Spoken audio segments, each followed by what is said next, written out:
Okay. Quick check.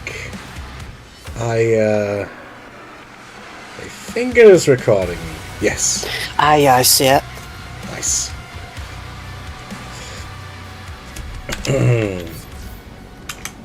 So. Vessel scan. Oh yeah. Last time ended with the guy dying. They even made this cute little thing that the face in the bottom is zombified and everything.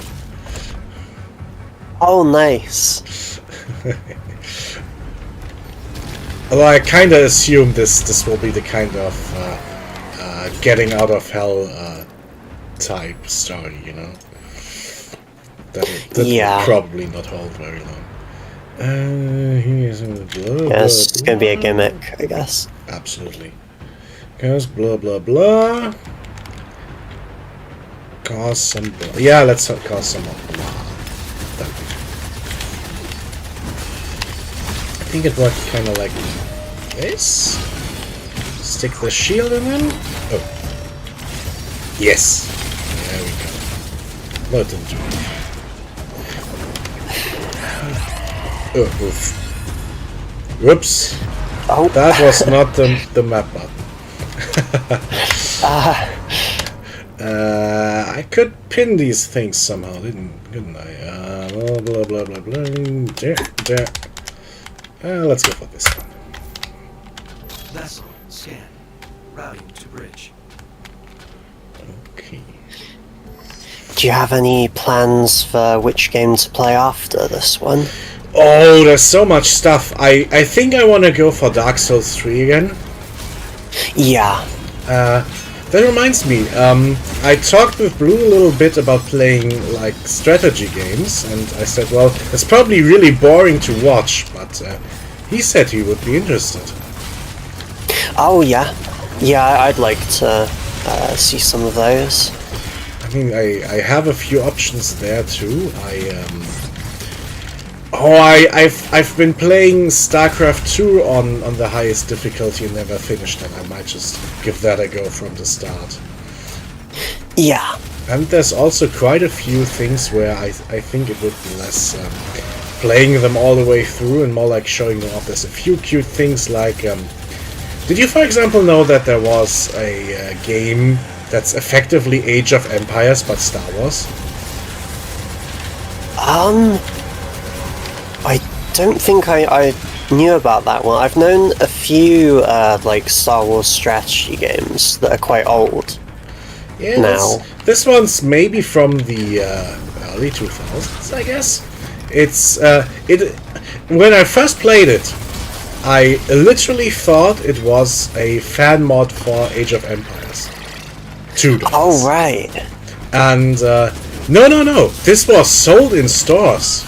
It's called Galactic Battlegrounds, and it is literally Age of Empires but Star Wars. Well, that might be good. That might be fun for at least a little while. The story mode will probably not be all that interesting, mostly because, well, it tends to be a very long-winded game. Yeah. But just showing it off for a bit. Yeah, I'd be up for watching that. Then, I think Matt said he'd like to see Armored Core sometime, and that's also something I've kind of put to the side and never finished. That's gonna be a theme, I guess. Yeah. I Getting through the backlog. Yeah. Oh, I might as well have to get a different source of income and do this full time. But You'd have to plug yourself into like machines so you could just live forever to get through. Friggin' Matrix. Yeah. Yeah, Blue was joking about that VTuber nonsense, but in the end maybe I should have gone that path 10 years ago.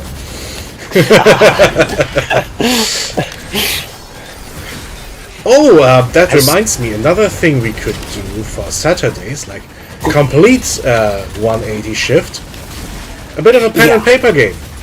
Maybe some people Oh, would yeah. opt for actual role-playing.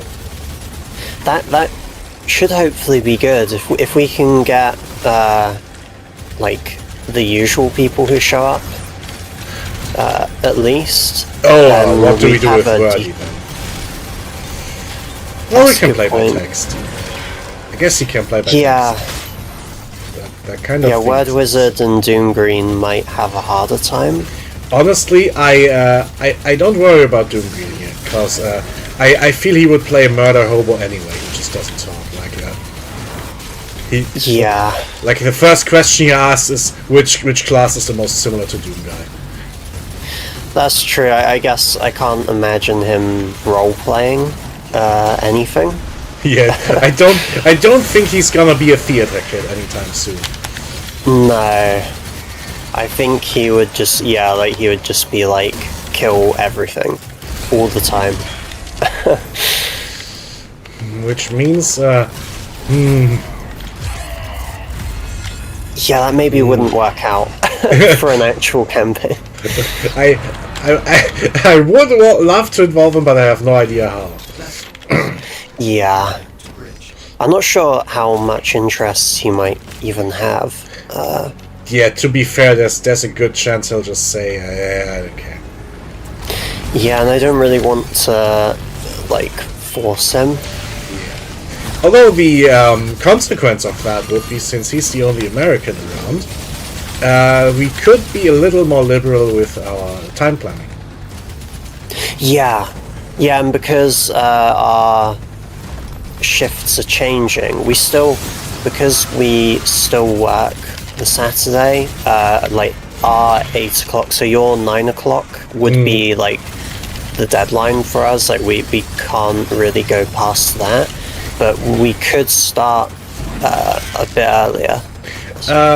Yeah, but we could start a bit earlier, and it would probably just not always go to the limit. My experience for that sort of game was always like, especially for people who are not all that talky and who kind of have to save up their social battery for this, meaning me. Yeah. I feel that aiming for 3 hours and having the option to go a 4th hour just to finish whatever you just started is a good amount of time. Yeah.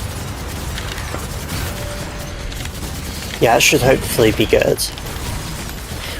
Yeah, and We there's- may still need like to go for like a few minutes at some point throughout the time.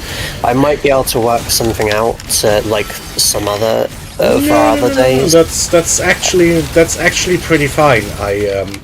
That's also a good point. Having like a little 10-minute coffee and pee break in the middle of the game was also usually a rather good decision. So That's good then. yeah, so I guess if we basically start an hour earlier, let's say at your when do you go for your dinner? I think it's my 6 and your 5. Yeah, about then.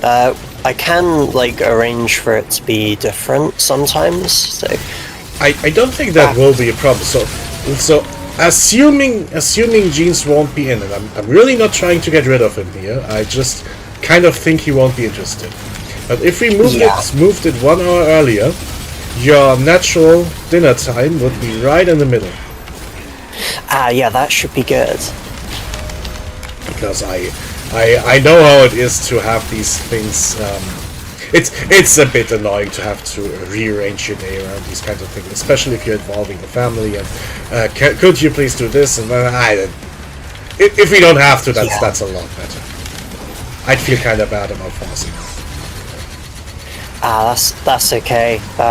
We all have things at weird times here because like 2 of us are night shift. Our dad works like crazy hours. Like his job is like all day pretty much. And our youngest brother is like at school and stuff, but he like goes out with his friends a lot. So we're kind of like all over the place.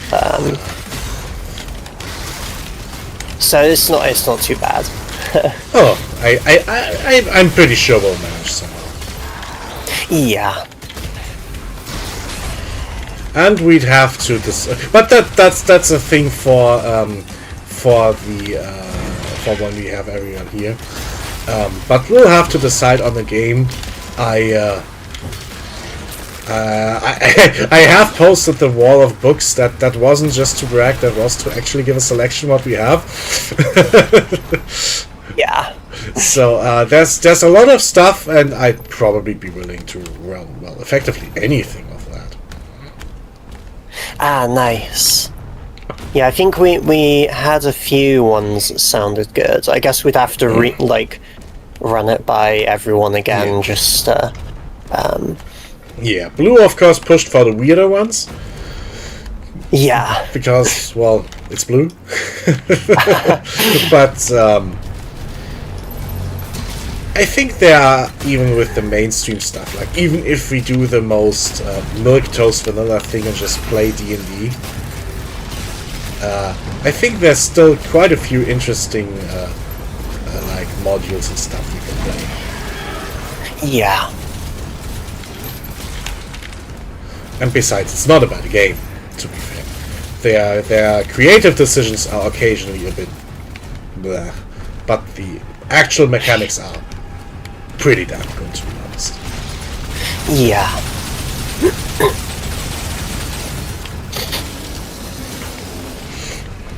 I'm getting the feeling I shouldn't make you talk much more, because... Oh, it's okay. It's not like painful. I just I think it's also like the cold weather as well. I've been a little sniffly all week too, just for no good reason. Probably also just Yeah. because it's cold. Did it drop like suddenly over there as well? Yeah. I last weekend I was still having barbecue. We had like 25 degrees, so it literally was dumping around at like 15, 20-ish for a while. Yeah. Then the weather report pretty much said, all right, we're gonna get 3 summer days, and then it'll crash down to 15 degrees and rain. Yeah. Yeah, it's like instantly autumn. Yeah. No like buffer periods at all. That's how I got that weird idea about thinking about like the uniform changes for the jockeys. Yeah. Because I literally just went like, well, might as well hang up the t-shirts. I'm gonna need the long ones. And Yeah, I've that's got just my gonna- like fluffy jacket and everything out. Yeah. It's I don't know. I kind of get the feeling that I almost missed summer this year. Yeah. For me, I love like Halloween season and like in winter a lot. So I'm like I really like this season. I'm much more of a summer person. If you ask me, perfect climate would literally be like 50 weeks of 25 degrees and 2 weeks of 25 centimeters of snow for Christmas. Yeah. Yeah, I'm like I like the like autumn weather. Yeah. Then again, you're much more of an outdoors person than I am, so that changes quite a lot about our opinions on there, right? Yeah, I guess so. And also, like all of my clothes are like black mostly. Oh so yeah.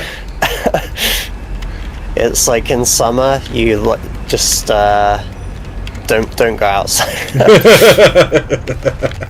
I have quite a few just plain shirts, either white or black for home, but at work I actually have like these fluffy button-down shirts for the winter, and I actually do go out completely silly in Hawaiian shirts in the summer. Yeah. Yeah, Matt has a few of those. That I kind of try to imagine him in that. Yeah. Although imagining you two is kind of a funny exercise anyway. Yeah.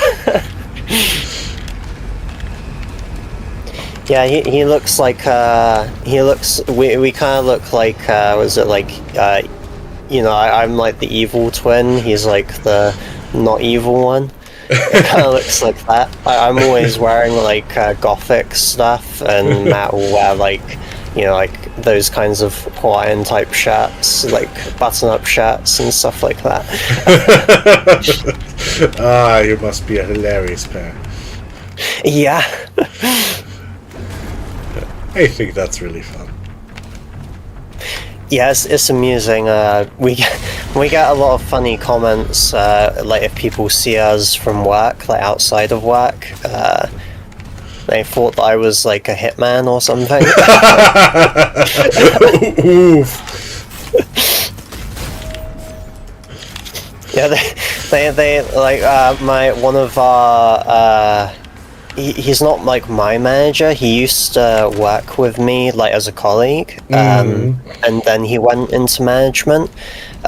He saw us outside of work one time, and he said he thought I looked like a bodyguard or something like that. Like, that's the more polite phrasing of the same thing, right? yeah. You could have just kind of like, is that a good thing? Are you trying to start something? I take it as a compliment. I think that's just really fun. Yeah. Yeah. So if I stay quiet, then I'm like kind of imposing. But then when people hear my voice, it's like, oh. You sound way too nice. I know. I hate my voice. I think I sound like so. Like snobby and like kind of like a posh snobby like.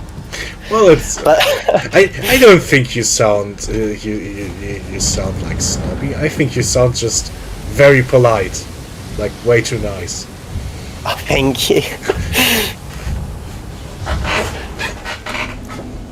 Yeah, I guess the usual over here, the accent, like the way most people seem to speak is very kind of I guess like really casual sounding. Kind of close to how Matt speaks. Yeah, I would have just sorted him in as like absolutely normal. Yeah. He's really good at like picking up accents and stuff. Yeah, I'm terrible at that.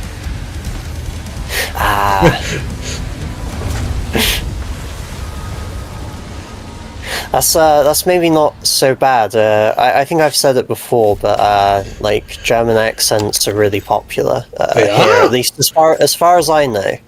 They are. Yeah. I would have been afraid of like making a scene almost. Like a lot of people I know really like the sound of like the German language. Well, I there's I guess if you're into Warhammer, that just comes naturally, yeah. and that's getting very popular these days. Yes, it's crazy to think. It always used to feel a lot smaller when I was a kid. Yeah, that's the sort of thing you can't talk to anyone about. Like, what the fuck are you into? This weird war shit? Are you like a devil worshipper? Yeah. Yeah, now it's like everywhere. Yeah. Ooh. Yeah, it's like yeah, I think it's like a very cool accent to have. I can definitely think of a number of accents that I think are very unfortunate to have, like Cornish or something like that. I've told about that story. I've been always a little self-conscious about that. Yeah. And in school, they tried teaching us to get rid of it. Never worked on me. I was too embarrassed. Yeah. It must be really hard. I know when I was learning like French and stuff like that, I just can't do like, because it's like a language that requires a lot of like intonation. Oh yeah. Yeah. I suck at that. Like, I assume your voice just doesn't lend itself to doing the accents. yeah, not at all. I have a really hard time like even like singing and stuff like that these days. I used never to sing liked in the choir, but Ooh. I think something happened at a certain point, and I'm too self-conscious now to like really do much of that kind of stuff. Yeah, I've always been like that. I never really liked it. It just makes me kind of question too much. If am I singing right? Does it sound weird? Am I hitting the tones? Yeah. Like, might as well not go for it. Yeah, I feel the same way. Yeah. Nope. Nope.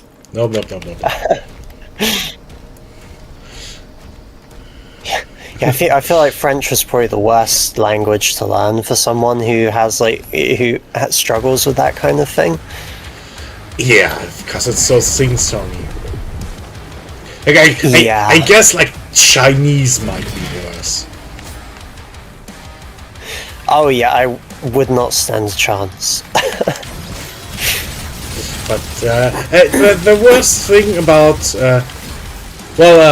the most difficult thing about French was for me putting the accents in the right way. Like, pronunciation kind of worked. I wouldn't say I was. Yeah. I think my accent would have been as bad as in English, but I think I would have at least gotten most of the sounds right. But distributing the accents in writing, that and the gender system. Oh yeah. I think that made sense to like more or less to me, in the sense like once you kind of figure it out, I guess. Oh, it's a bit literally strange because we don't really have that in English. Yeah, I mean you have it as in the well. most basic way possible. Just pronouns for people, and that's it. Yeah. Well, technically we have the same thing, but well, it's a little more widespread. Like we have it for articles, for a few other things. So it pops up a few more times, and there's like Yeah. a bunch of words where it's absolute nonsense. Like in English, it's just clean. It's literally just things are things, people are people, and that's it. And for us, no. Yeah. No. There are more exceptions than things that follow the rules. And that's what made it so hard for me in French. Like the rules, the grammatical rules, no problem. It's just to unlearn, but remembering which word has which gender. Yeah. Yeah, I guess because it's all like loads and loads of rules. Yeah, like fuck off. Tables are male. Yeah. Yeah, so it just conflicted. Like when we had one special rule, and the like in French, everything has to be special because they have no neutral. Yeah. So it's just everything is a special case to me. And then English is like you don't even like the rules don't even care. Yeah, it's all the same anyway, and it's never a special case. Yeah, so generally it's like as long as people can understand like what you're going for, it's like fine. Yeah, but I in French I would probably sound really weird just because I get that stuff wrong all the time, and I would be like in that Hungarian guy with the language book. Yeah. Just because I can't remember that, so that would always sound somewhat wrong. Yeah. So that has always given me trouble. So the hardest sound for me to ever learn, and I haven't learned it yet, was that Japanese thing where it's like in between the L and R. Oh yeah. I don't even know if I've never properly I've tried to learn to write in Japanese, but never to speak. I just kind of picked it again out of some semi-rebellious thing because they made me pick a non-physics and non-engineering subject in university, and they were trying to get me into something like, I don't know, energy management. No, I actually did that. That was fine, learning about the power grid and stuff. But they were trying to get me into some cultural nonsense. And then I went, well, learning languages counts as culture, right? Fuck it, I'll learn Japanese. Yeah. And the most use I have gotten out of that is for one of the games that I'm still waiting for the remaster to come out, and then I actually do want to play it on stream, because that's something the original games have maybe a few plays on YouTube, as in if you're looking for help with the level, good luck. R-Type Tactics. Yeah. The first game came out over here, the second one didn't, and the most use I've ever gotten out of my Japanese was actually managing to learn to read the menus in that game and being able to play it. I didn't get the story. Nice. I didn't get the story, but I knew which moon rune spell Resogun, and then it goes pew pew. Yeah. So, I hate it when they don't localize games like that. yeah. I mean, it never got released over here because it didn't sound that well. I'm kind of shocked that they're re-releasing it after all. I think we only get it because they're doing a 2-in-1 anyway. Yeah, I think I learned a little bit of writing and reading, just to for a while I used to draw fan art for certain shows and stuff, and it got to the point where one of my a few of my ones, the voice actors for the characters, replied to the tweet and stuff. Oh, and that's I was I should probably learn how to say thank you and stuff properly. And it was on because there was an event with a birthday event or something, and all the fan art for running up to that was shown on a stream. So I learned it to kind of understand what was going on. But see, that's what I mean by you're way too nice. You're just learning it to be nice to people. I'm serious. You're all such nice people. I'm kind of shocked. I'm really happy to have been able to meet all of you as well. It's been you've all been fantastic. It's been great. I remember arguing with Blue about weird stuff in the thread, and in hindsight I'm wow, that was way too harsh of me. Hello. Hello. I try to avoid much arguing. I managed to get riled up on certain topics. I try not to in the thread. If something's going on that's annoying me, I'll just pretend I didn't read it. Yeah, that is probably much healthier, and I should have done that as well, but you know. Yeah, I think one time we had there was like a blue who was talking about like something he regretted, and I think I that like guy. tried to give like honest advice or something. I wasn't like, but I think that's like the only time I've really gotten involved in. Yeah, that guy who was something like worried that. about his situation with that girl, where he doesn't know. Yeah. Oh, yeah, that moron. I was going to say that I said a few harsh things because well, but maybe I'm not the harshest here. Now that you're here, I think your opinion is much more judgmental than mine. Even. My opinion about this is that when someone is absolutely fucking delusional, even more than the average adult on this thing, it needs to be pointed out. Well, that too, I guess. We're all delusional to some degree here, but Yeah. if you manage to go higher tier of delusional than the average people here, that's very delusional. Yeah.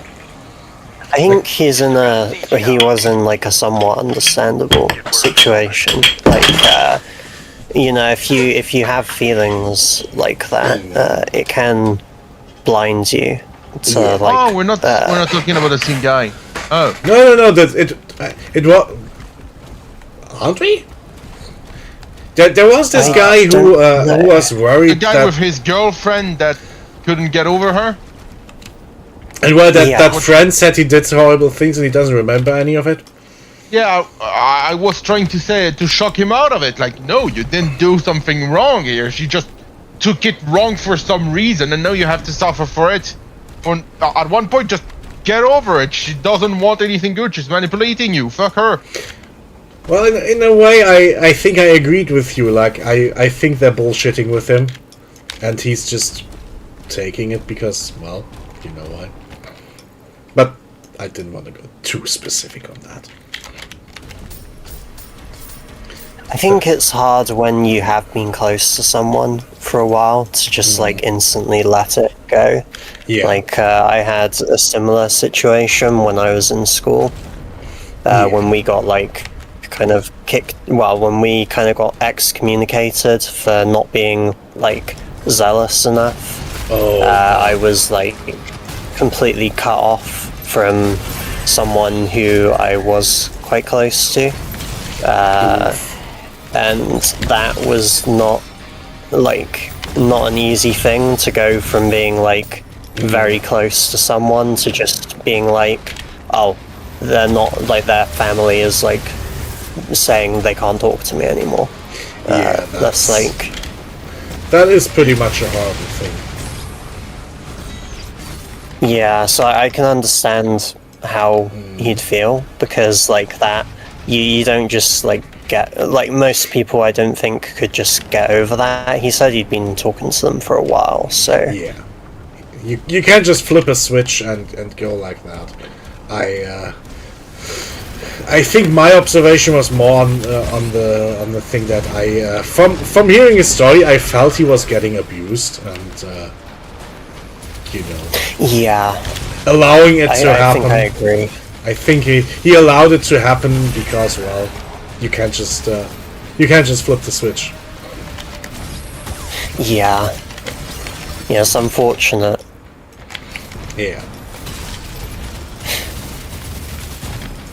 Well, it was fast. I'm going to have to go to eat. Good night. Good night. I can see.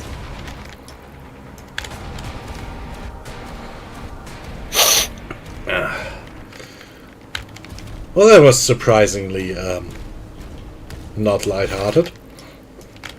I hadn't intended to actually get into Me it. neither. Like, oops. We just got Yeah. sidetracked and fell off a cliff. I hope he's doing okay. I hope so whatever too. happens. I haven't seen him in a while. There's quite a few people who kind of disappeared, and like the football guy. the Naki guy. Yeah. Although I think the Naki guy kind of shows up occasionally. I'm sure I see him like from time to time. I wasn't sure if that's him or if that is just people posting similar things or just reposting. So, I wasn't sure. It could be. I wasn't sure. Maybe it's that. Yeah, I kind of had the feeling that he personally wasn't here for quite a while. And, I mean, looking back, there are several generations, like 2 or 3 groups of old guard we kind of never had anything to do with. Yeah.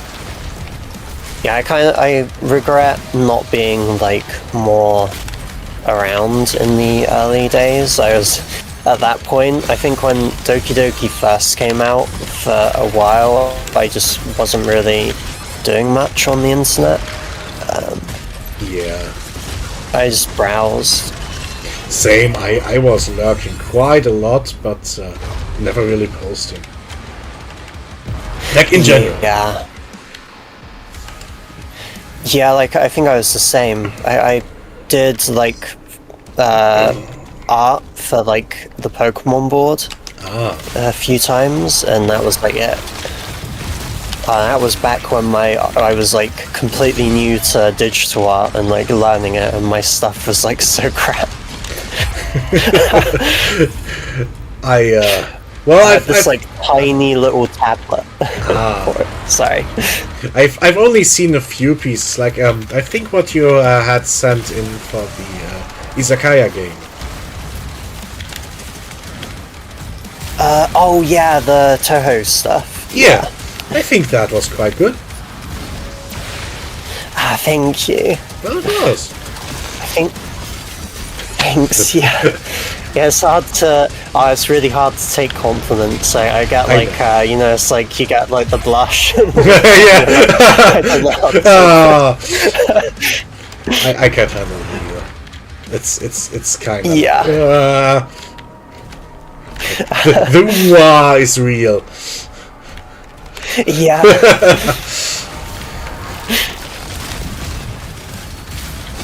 Yeah, I really want to get back into drawing so I can do like some Doki Doki stuff, but I've just been feeling so burnt out on it. It's like I'm like I sit here on my days off being like, okay, I want to draw, but then my like backlog of games and like when Matt gets up, we usually just like hang out like for most of the day, so I'm like, maybe not. Yeah, I get it. I mean, I had the same thing for quite a few things. Sometimes I burned out on the role-playing stuff. Sometimes I burned out on like the model building. But I think it's just kind of important to not beat yourself up if for a while you don't want to do it, and then when you think you want to get back into it and just can't fit it in, I feel like just going and saying, like literally scheduling it, like I'll take an hour for that then and then. Yeah. Yeah, I should probably do that. But that's just me. That's kind of what worked for me. Yeah. I think the other bottleneck is that my old tablet doesn't work anymore, and I was trying to make do with just like mouse and keyboard. Like I was sketching stuff in like on paper and then like photographing it and then going over it with mouse and keyboard. And the process is just so long-winded. Yeah, that's if you don't have the tools, it's so painful sometimes. Yeah. I want to get a new one, but they're quite pricey right now, like, because I want one that has, like, a screen. Oh, yeah, okay. That is a little expensive. But I can see why you would want I think that.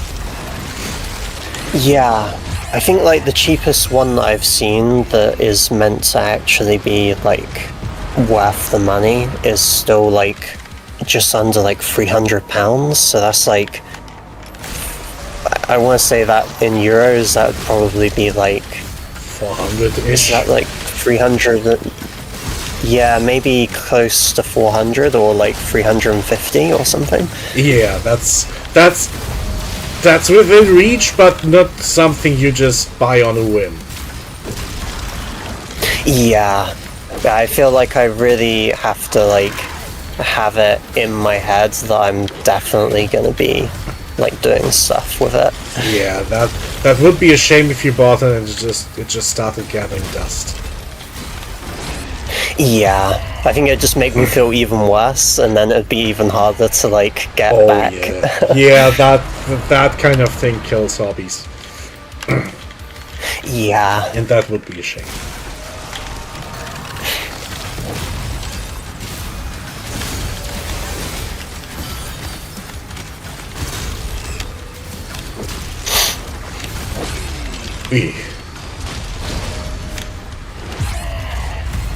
That reminds me, I should probably start building a model again soon. I am almost done with the thing I'm currently building. I kind of in between things. I shoved in something a little different. I'm building a StarCraft siege tank from not Lego, not off-brand, like one of the other brands. Oh yeah. I didn't even know they. It's unlicensed. It's quote unquote a futuristic siege tank. Ah. It's unlicensed, obviously, but well, with Legos you can kind of get away with it because if everything's blocky, it's. But they've done quite a few things where it's pretty obvious what it is. The same company had a few Star Trek models, but licensed, so they actually had the license. But for example, there's stuff like the ships from Battlestar Galactica. It's unlicensed, but it's obvious what it is, or stuff from Stargate. Oh yeah. I don't think I've seen any of them over here. We did used to get some like off-brand Halo like Lego stuff, but it was like official. It wasn't like unofficial. It's just that it wasn't made I by had Lego. a few of those. Yeah, it was made by some other company. I can't remember what they were called though. Oh, there's quite They a were few actually ones. quite good. There's quite a few ones. So if it's been a while, it's probably Mega Bloks. Ah, that might be the one. Yeah, that rings a bell. So I think Mega Bloks was the main competition for them in like the 90s and 2000s. Yeah. And nowadays, since like the 2010s or so, there are quite a few competitors. Like there's a quite prominent Polish competitor. I think they're called Kobe, and they effectively do many things that are almost like model building. So the things you actually would build a scale model out of, like ships, planes, cars, tanks, they make them from like building bricks, and quite good. Yeah. Quite good, decently priced. There's quite a few. The thing is, of course, quite a few Chinese brands popped up, and they have all kinds of names. Like the few I can remember off the top of my head. I think one's called the one that's producing these pretty good Star Trek sets that were licensed. It was like this. The Chinese started copying Lego, like literally making bootleg Lego models, as in the official sets, but cheaper and a little crappy sometimes. Like they had bricks that weren't quite fully formed and stuff, but for a tenth of the price. Well, you know. And then they started getting better and better and doing their own models and stuff. And occasionally brands over here license them to do bricks for them. So the Star Trek license and most of the things I buy is from a chain of shops called Blue Bricks. But they are mostly they're a chain of so they operate stores, and they do that licensing stuff, but they don't make their own bricks.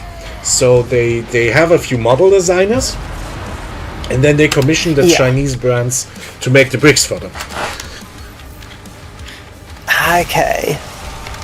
And I think like the most prominent brands are called stuff like Qingbao and Fantasy. I think like Fantasy but misspelled because Chinese. Yeah. I'm not sure if that was an accident. Stuff like that. They have become quite good. I just put the StarCraft tank in the chat. Well, in the Discord. Oh, nice. Not on the stream. So yeah. So that you can see that is literally supposed to be the StarCraft. Oh yeah, that looks quite good. So there are quite a few odd parts. Like you have to literally make the tracks. So there's like a bag of 300 little tiny pieces, and you have to click them together to make the tracks, the actual chains of things. that does stress like the fingertips a little bit, because you always have to click them all in place. But it looks really good though. it looks amazing, and I bought it on sale for I think it was like 70 or 80 before reduction. I think I bought it for only $40. Oh, nice. That's amazing. That's ridiculous. Like, if you And it has like does it transform like? Yes. You don't have to rebuild it. Oh, yes, that's even better. It does transform. So there's like 8 points of articulation. So it has like these 3 track segments on every side. So the ones in the corners can angle. The ones in the middle can slide out, like they do in the game. The cannon can kind of spread apart and lengthen. And there's a little knob in the back that makes the turret turn. Nice. It's really amazing. I was very, very impressed with it. I'm like maybe 80% done or so. So the body and turret are done, and 4 out of the 6 track segments are done. Ah, nice. Are you gonna post that one as like a video on? Probably, yeah. I at least throw a few photos on Discord, but something like that. Yeah. Yeah, those look really good. I really love it when they incorporate actual transformation rather than like being like, oh, just build it again. Yeah, that kind of sucks. Although that is possible, and there are people who would just buy 2 then. Yeah. Well, I probably wouldn't, actually. I am the kind of person who buys like many multiples of the same figure, so I guess I can't really complain. I can't really fault people for that. Yeah, neither can I. I would just I would have liked like 2 of the same, but I would have just probably been too stingy to do it. Yeah. Like, was it Kanata from Lucky Star? Like 3 copies. One for yourself, 1 to lend out, and 1 for the collection. Yeah. I think that's how it went. went. Whenever Matt, whenever his controller breaks, I'm like, oh, I got a spare one, you can have that. I've been, like, he gets, like, my pass me downs, like, I just have, like, spares of everything. So do I. I wouldn't want to just sit there and can't play because I have no tools. Yeah. Yeah, controller drift, like joystick drift, really annoys me. Ooh, yeah. Oof. I'm like, this controller's dead as soon as that happens. Yeah, I think the most crazy bit of hoarding I have is it wasn't all that expensive. I bought a Steam controller when they were, I think, 10 years ago or so, Oh yeah. and in the end I thought it was okay. It was a cool idea with the trackpads, and that kind of got well, the Steam Deck inherited it just alongside regular controls, not instead. So I think they did really well. Yeah. But, the actual Steam controller, like, I could have used it, but I didn't prefer it over the regular ones, with one exception: Rocket League. Ah. And the thing is, because it's so really well customizable in software. So it's not that I care that much about the hardware, but what I really love about that is in that game you have like regular brakes and acceleration, but you also have a boost system. And this is the only controller where both the hardware and the software kind of play together, where I have an analog trigger that kind of bumps into the back at the end, but you can still click it through. So I have an analog trigger that goes from 0 to 100% acceleration, then it hits a little wall, and if I press it in further, it starts boosting, because I could map that to a separate button. Oh, nice. Yeah, that sounds useful. I can't play it with a regular controller. I just can't. Yeah. And when the Steam controllers went out of fashion, and they were really selling them off cheaply, I picked up a spare just for Rocket League. Nice. Yeah, that's probably for the best. Although I imagine Steam, their quality control is probably quite good. It is. So The thing hopefully is, you won't have to worry about drift or anything like that. it's working like on the first day. It's I think the only thing that's starting to happen is the controller knob, like the actual rubber on the stick, is starting to smooth out. Yeah. But I can live with that. No, it's amazing quality. Ah, that's good. Yeah, which is also probably interesting for Matt, because he's kind of eyeing the Steam Deck. So from a build quality standpoint, absolutely amazing. Yeah, I'm looking at maybe getting one of those in the future as well. Play all the Pokemon games and that and stuff. Yeah, although probably mostly like the not Pokemon. Yeah, exactly. style. Exactly. Cyril runs beautifully on it. Ah, that's good. I love that game so much. I tried it. I see the appeal. It's just that there's so much to do that it's kind of daunting for me, since I hop games so much. Yeah, it is very like overwhelming because there's like so many mechanics to think about.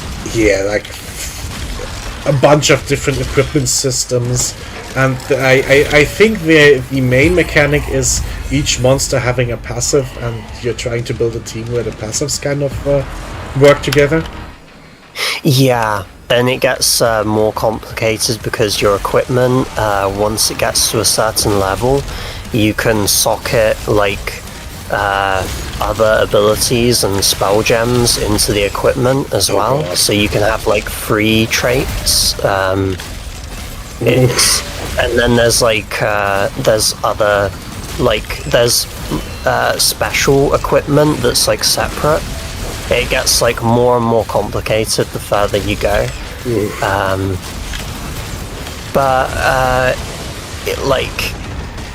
It's kind of perfect for me, I guess, because I tend to like play that sort of genre a lot, so it stays kind of fresh. But if you like you said, if you're someone who like plays loads of different kinds of games, like it's maybe kind of hard because you'd not be able to just be like keeping all this fresh all the time. Yeah, this is the kind of game you make spreadsheets for.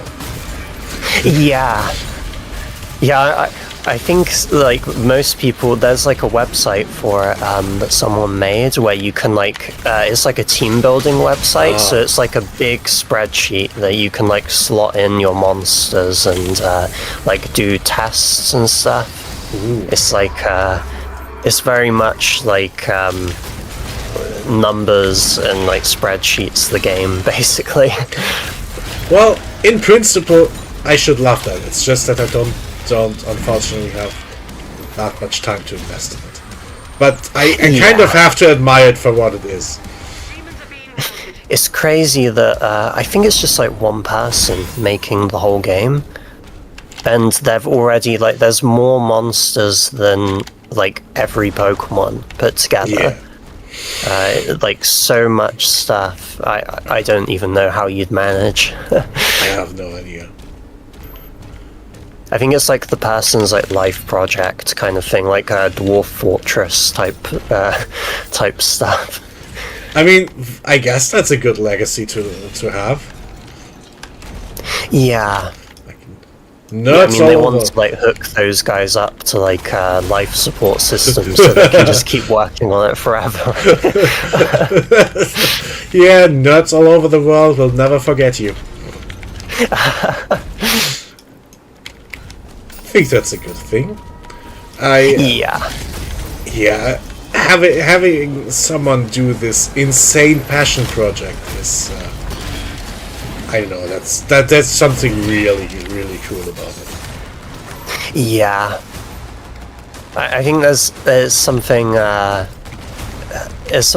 think it's like even more interesting when it's just like pure passion against like you going up against like multi-billion-dollar corporations. And it's like how is the like one guy with a dream like doing better? Like the Pokemon games might kind of look flashy. I don't even think they look that nice, to be honest, these days, but they have like the graphics and stuff, I guess, but there's just no soul or content actually there. At least in my opinion. I know there's some guys on the thread who still like Pokemon, but I don't. Yeah, I was really disappointed by the last one, like the open world one. Yeah, Sword and Shield, is it? No, the one after that. I think it was like I think it was actually like purple and red or something, like a different kind of red. It's Scarlet and Violet. Yeah, those ones. I thought they were quite shit. Yeah, I can only say I'm glad I never played them. Like I can't even say there's mechanically anything wrong with them, but they've drifted off so far into being fake MMOs, like open world, like empty. It's nothing interesting. Loads of menial tasks and zero interest. Yeah, people were trying to cope and say like, oh well, the story's good this time. I've watched like walkthroughs of it, and I don't see like what people were talking about. The story's just kind of like not that different from normal. Not really. It's just that the three staples of the stories, like the Pokemon League, the evil team, and the vague lore adventure, are just kind of separated into their own branches of the open world. Yeah. So Yeah, I think they've been just kind of doing the bare minimum for years and years now, and it's tiring. and I have to say I even liked Sword and Shield for a few technical reasons. Mostly, well, I hated that they cut the default monsters. That was nearly unforgivable, if you ask me. Yeah, But that was why I just dropped the franchise because of that. Yeah, I thought it was really so convenient how easily you could trade in that game. Oh yeah, You could yeah. li- That's yeah, yeah, it's what, yeah. Like the trading and battling was like Yeah. not bad. You could do that whenever you want. One button, boom, you're in the trading thing, and you can even put in like eBay style orders for having the system. Just here's the Pokemon. I want to specify I'd like a middle evolution stage water or grass Pokemon between level 20 and 50 for this one, and it's like an eBay listing, and then you do like your little stuff. You have a trainer battle, you finish it, and then your in-game phone just goes beep beep. You got mail. Here's a new Pokemon. Someone traded with you. Yeah, that's quite nice. That was Although- immensely convenient. They had that system from like Diamond and Pearl onwards, but it was like in a building, so you had to go there. Yeah. And because it was like DS level like Wi-Fi, it's quite slow. Yeah, for when those games were made, that was fine. But the Diamond and Pearl remakes, I would have expected them to literally just transplant the system from Sword and Shield, and they didn't. Yeah. Why Yeah, no, not? they just like they barely changed anything. Yeah, it's like we're back in 2005 or whatever that was. Yeah. Yeah, not only that, but I don't even think they put in the content that was added in the like director's cut version, like Platinum, which is essentially just Yep, the better game. I don't think they even added any of that. they did not, as far as I can tell. They did not, and that's Yeah, because just yeah. it's baffling.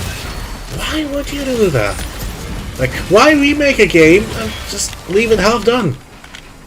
Yeah. They did this exact same thing with the Ruby and Sapphire remakes on the 3DS. They even though Emerald version exists, they decided let's just pretend that Emerald doesn't exist and not add in the content. Yeah, that is kind of a new theme with them. Like I remember wondering that when they had the 3DS games, like they call them X and Y. Where the fuck is Z? Yeah. It was so Now- obvious that they should have made it. Yeah. I think isn't Z coming out now? Like that's the newest one, I think. Oh, that no relation.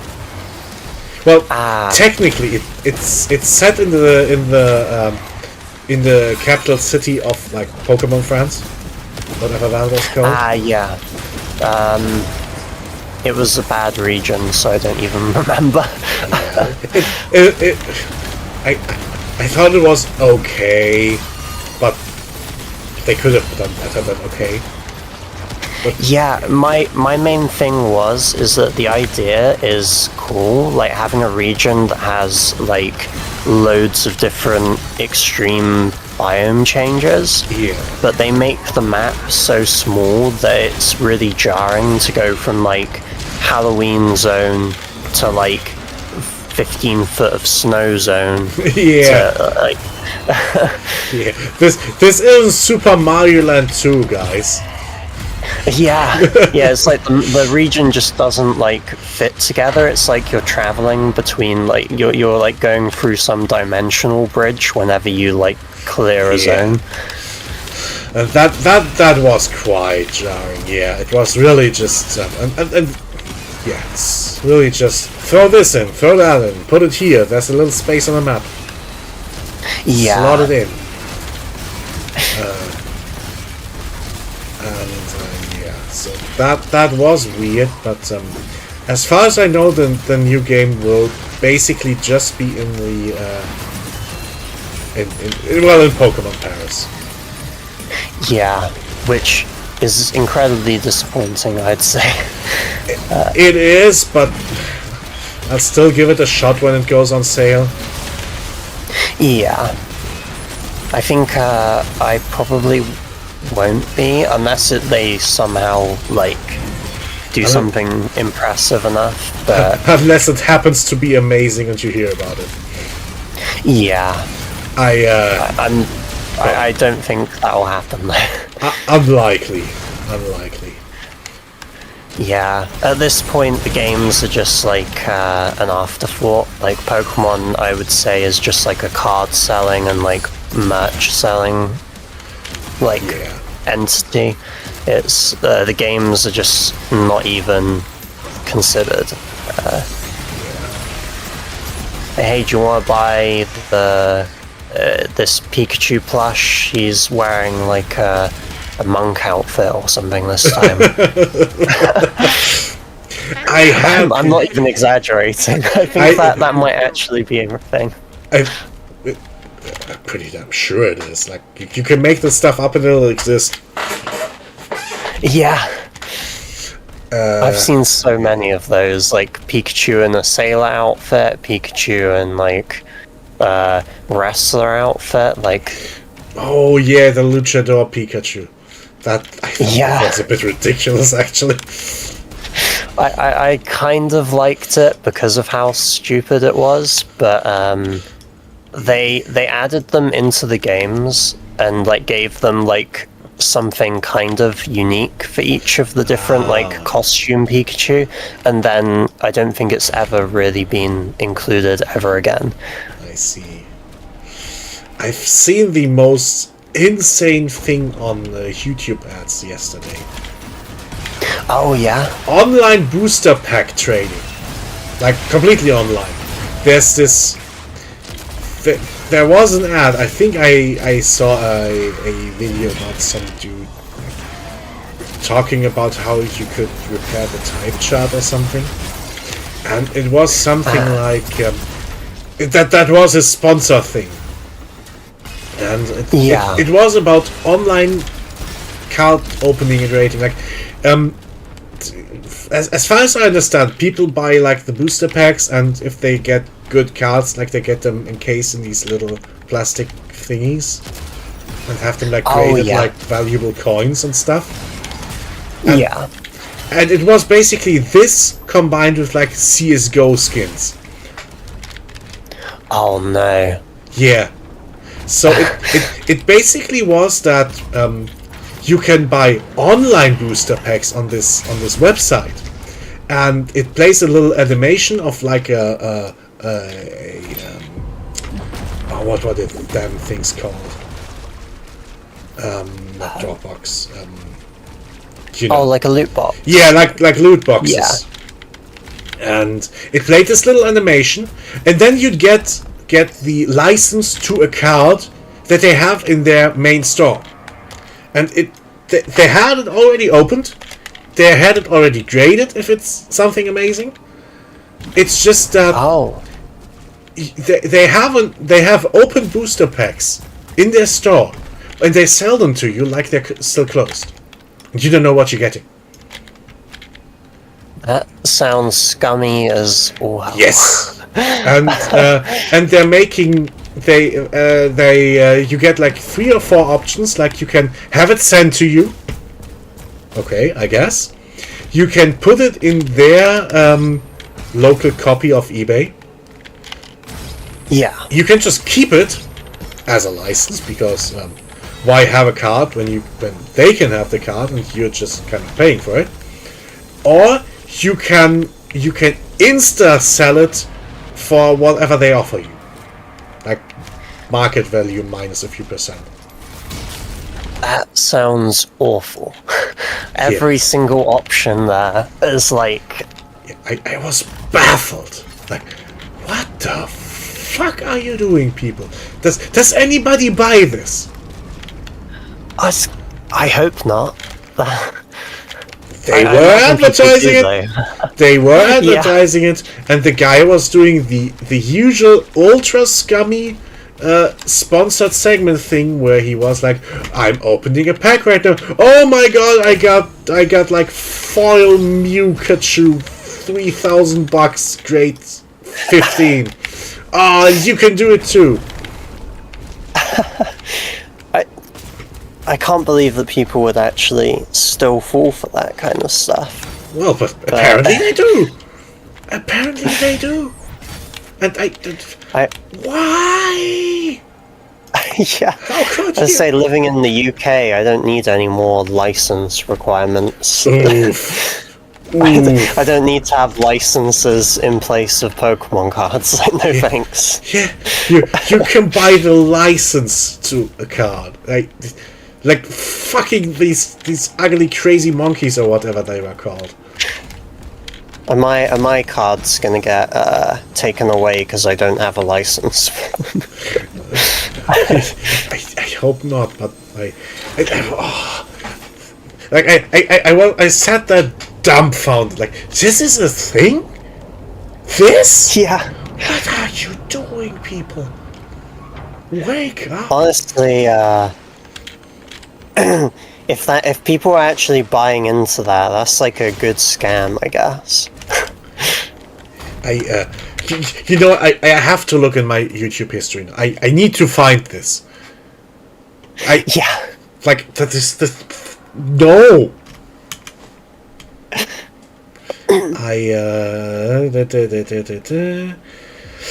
Blah, blah, blah, blah, blah, blah, blah. There we go! And the sponsored segment starts at 2 minutes and 20 seconds. Take a look at this shit.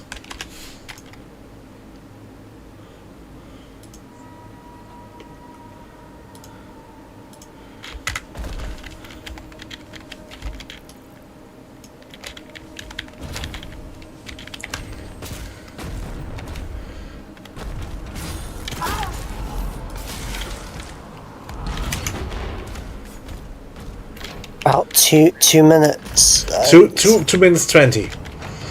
Yeah. I think it's just a minute long, but it feels a much longer.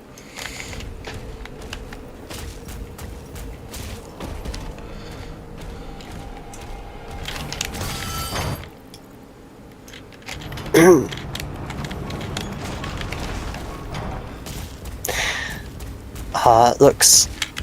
Yeah, that's about as bad as I would have thought.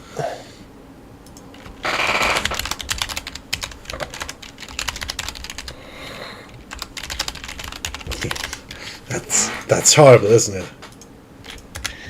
Yeah, that is dreadful. And they're marketing it from the angle of, like, try and make money off of, Yeah. like, Pokemon cards, which, to me, like, if you're... I've never understood the idea of getting into a card game just for the money. Like, Yeah. Like, go, I feel like you've already lost at that Yeah. point. Go fucking trade stocks or whatever. Yeah. Like, I have a few graded Pokemon cards, like, maybe like a handful or so, but I don't plan on selling them. I just have them because I like the card. Yeah. Technically, that makes you the kind of person they want to profit off of. Yeah. Which they never will, because I'm never buying another card. Yeah. But, my god, the thing was just so... Ugh! They don't even make it look, like, satisfying. Like, the booster packs looked boring. The animation is, like, as stock as you could get. Yeah. Like, yeah, that's... You'd think at least put a bit of effort into the loot box opening, right? Yeah, like, make it sparkle so dumb kids will like it. Yeah. Like, put some actual designs on the booster pack, like, design. They just have, like, what, plain red, plain grey? Yeah. Two-tone foil with their logo on it. Yeah. Amazing. Like, that's the height of creativity, people. They may as well have just, like don't even bother like putting money into like the animation stuff. Yeah. Just Yeah, at that point, a plain JPEG would have done the trick. yeah, I'll just have like a very basic animation of pouring money down a drain or something. Yeah. I was sitting there. I don't even remember the rest of the video. This just kind of nagged at me, the existence of this shit. Yeah. That's modern Pokemon for you, though.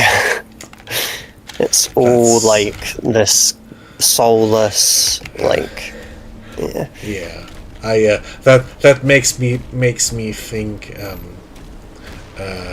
that. You know that half meme, half quote from Wayne's World, where the guy goes, It's like people only do things anymore because they get paid, and that's just really sad.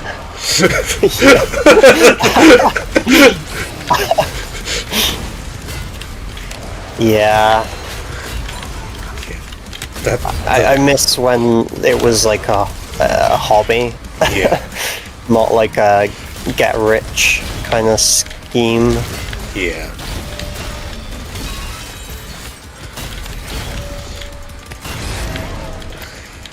I always liked Magic the Gathering more for like playing anyway. Yeah, I guess it has quite a bit more complexity. Yeah. The game, I just prefer the game types. Like Pokemon card games are very quick. There's not really much in the way of like diversity of play. Yeah.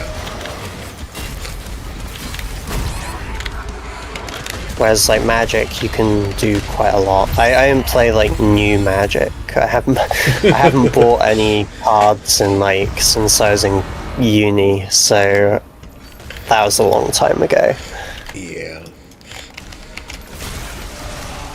I did a little. It was more of an experiment, like a failed experiment almost. I posted that. I like having these AI image generators do funny images for the thread. Like, basically like topical stuff about our games, and it the AI made a really good image of like Yuri as a sister of battle running from the Necron army. Yeah, I remember that one. And I thought, well, that actually looks kind of cool. Do they have like maybe cool models that I could just buy like one of them and paint it? Yeah. They don't. I looked through quite a few Warhammer miniatures, and they don't look all that good actually. Like maybe the most modern ones for the main factions, but like all of the Sororitas stuff looks horrible. It does. I would say they're notorious for being ugly looking in the models for some reason. You think that's where they put a bit of effort in? Yeah, I don't know what it is, but like recently, I don't think they managed to make any female models look decent. Yeah. Or at least like I think there's some that look like that have like the kind of like the gothic cool side of things down, but like any like human faces and stuff like that, they just can't get it right. They can sometimes do it on like the male characters. With the male characters, you often expect them to be like ugly anyway. But like scarred brick-faced dudes. Yeah, but with like a lot of the Sisters of Battle ones, at least the models I've seen, to be honest, the faces kind of just look not much different from those, just with a wig, La Goblina! Yeah. They were hard. It's like- Yeah, I mean, I've bought like one or two like model kits, and like I can just paint the hair purple and pretend it's a blue. Yeah. You'd think that, I don't know what the problem is, like, it's not like people are expecting them to all look like, like, supermodels or something like that, but, like, they should at least look, feminine, like, there's nothing wrong with that. If they looked like in Dawn of War, that would have been enough. Yeah. I think they look quite decent in there, like as in that is both aesthetically pleasing as well as just artistically okay. Yeah, like I think for the time period they all look fairly good, like every character in that game. The only thing that bothers me a bit about the remasters, I think the little portraits seem to have been AI upscaled pretty badly. Yeah. They look slightly shit, but other than that, yeah. If they had made something like that, I would have bought that.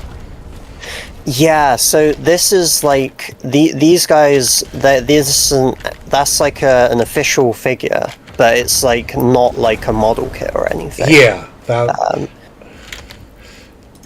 Like if the actual official miniatures were like these, I think they're not bad.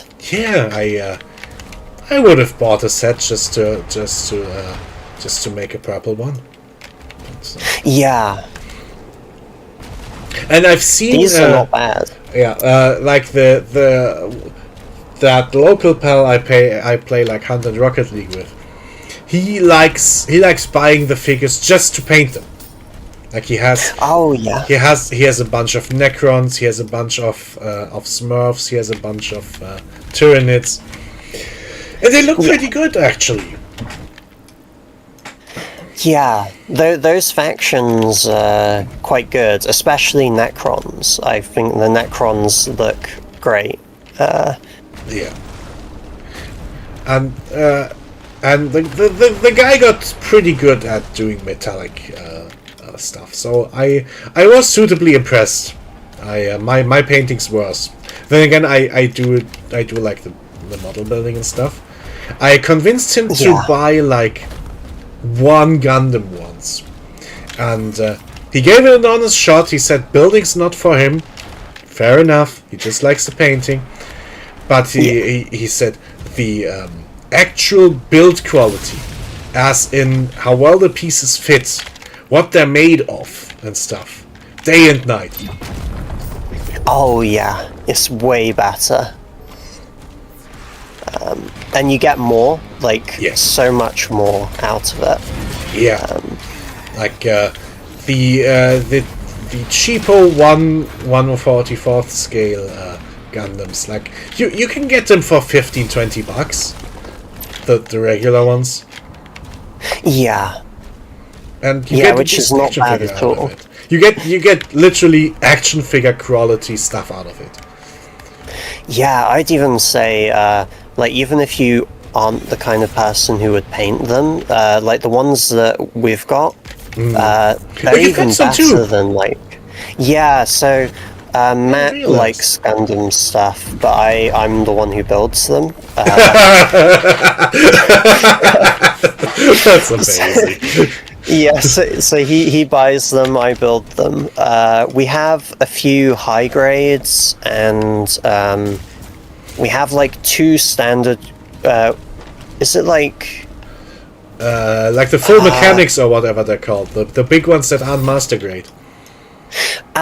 Wait. I think we have 2. No, we have like 3 real grades, 2 high grades, and 1 master grade. I think. Oh yeah. I see. I think the master one is the Turn X. Oh yeah, I remember someone talked about that. Yeah. Oh yeah, that's a pretty cool one. I don't have the model myself, but the design is pretty amazing. Like this. Yeah, I love that one. It's so this cool. weird, almost insectoid thing with all the splits. Yeah. It kind of reminds me of if you remember, like in that Metal Gear game, where it's like you play as Raiden and it's like effectively something like Devil May Cry. There was this one guy in the Revengeance, exactly. One of the bosses was this guy who could just always split wherever you try to chop him. Oh yeah, I think I remember that. Yeah, the design reminds me a little bit of that, with all the crisscrossing splits everywhere. Yeah. Yeah, that's yeah, I think that's quite a good comparison. I think it looks so cool to have a Gundam that's like very non-standard. So I think we have that one. I think we have the the V Gundam. I think we have Wing Gundam as well. We have Wing Gundam at home.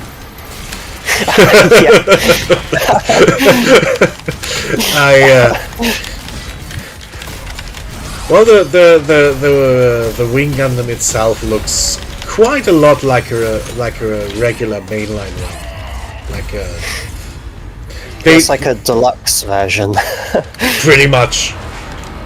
I think it was the first time they tried dipping their toes into like alternate universe, and they were very much they wanted to make the main character look recognizably like a Gundam. Yeah. So yeah, it's effectively just an upgraded version of like the old show's Gundam, like pretty and with cool stuff and wings and, well, yeah, of course with wings. Yeah, the like iconic color palette, like the white, red, like blue kind of stuff with like the gold bit accent kind of parts. And they kind of kept that for, I think, almost all subsequent shows. Yeah, a lot of them have that very kind of as well, like that human-looking kind of face, like semi-human-like. Yeah, a little bit like these old samurai masks, helmets with like the spiky headgear and this scowling mask almost. Yeah. I think that's what they were going for. And the villains, I think, are often like with like Zeon. They're all like Cyclopean and oftentimes like different color palette, like an earthier color palette at times, or like the bosses have like very vibrant colors. Yeah, they tend to be sometimes almost garish. Yeah, but in like the cool ways. I like those like pink ones they have. The pink one. Was it called like a? I can't remember what they were called. I think they had like a very. The crabs, the submarine crab thingy. I think it's something a bit different. I'll look it up and see if I can find it. I think it was called a Dom. Oh, you mean like the purplish ones, the little bit fat ones? Yeah. Yeah, the Dom. I think. Yeah, I really love these. Yeah, that one's so cool. I have a soft spot for all the Zeon suits.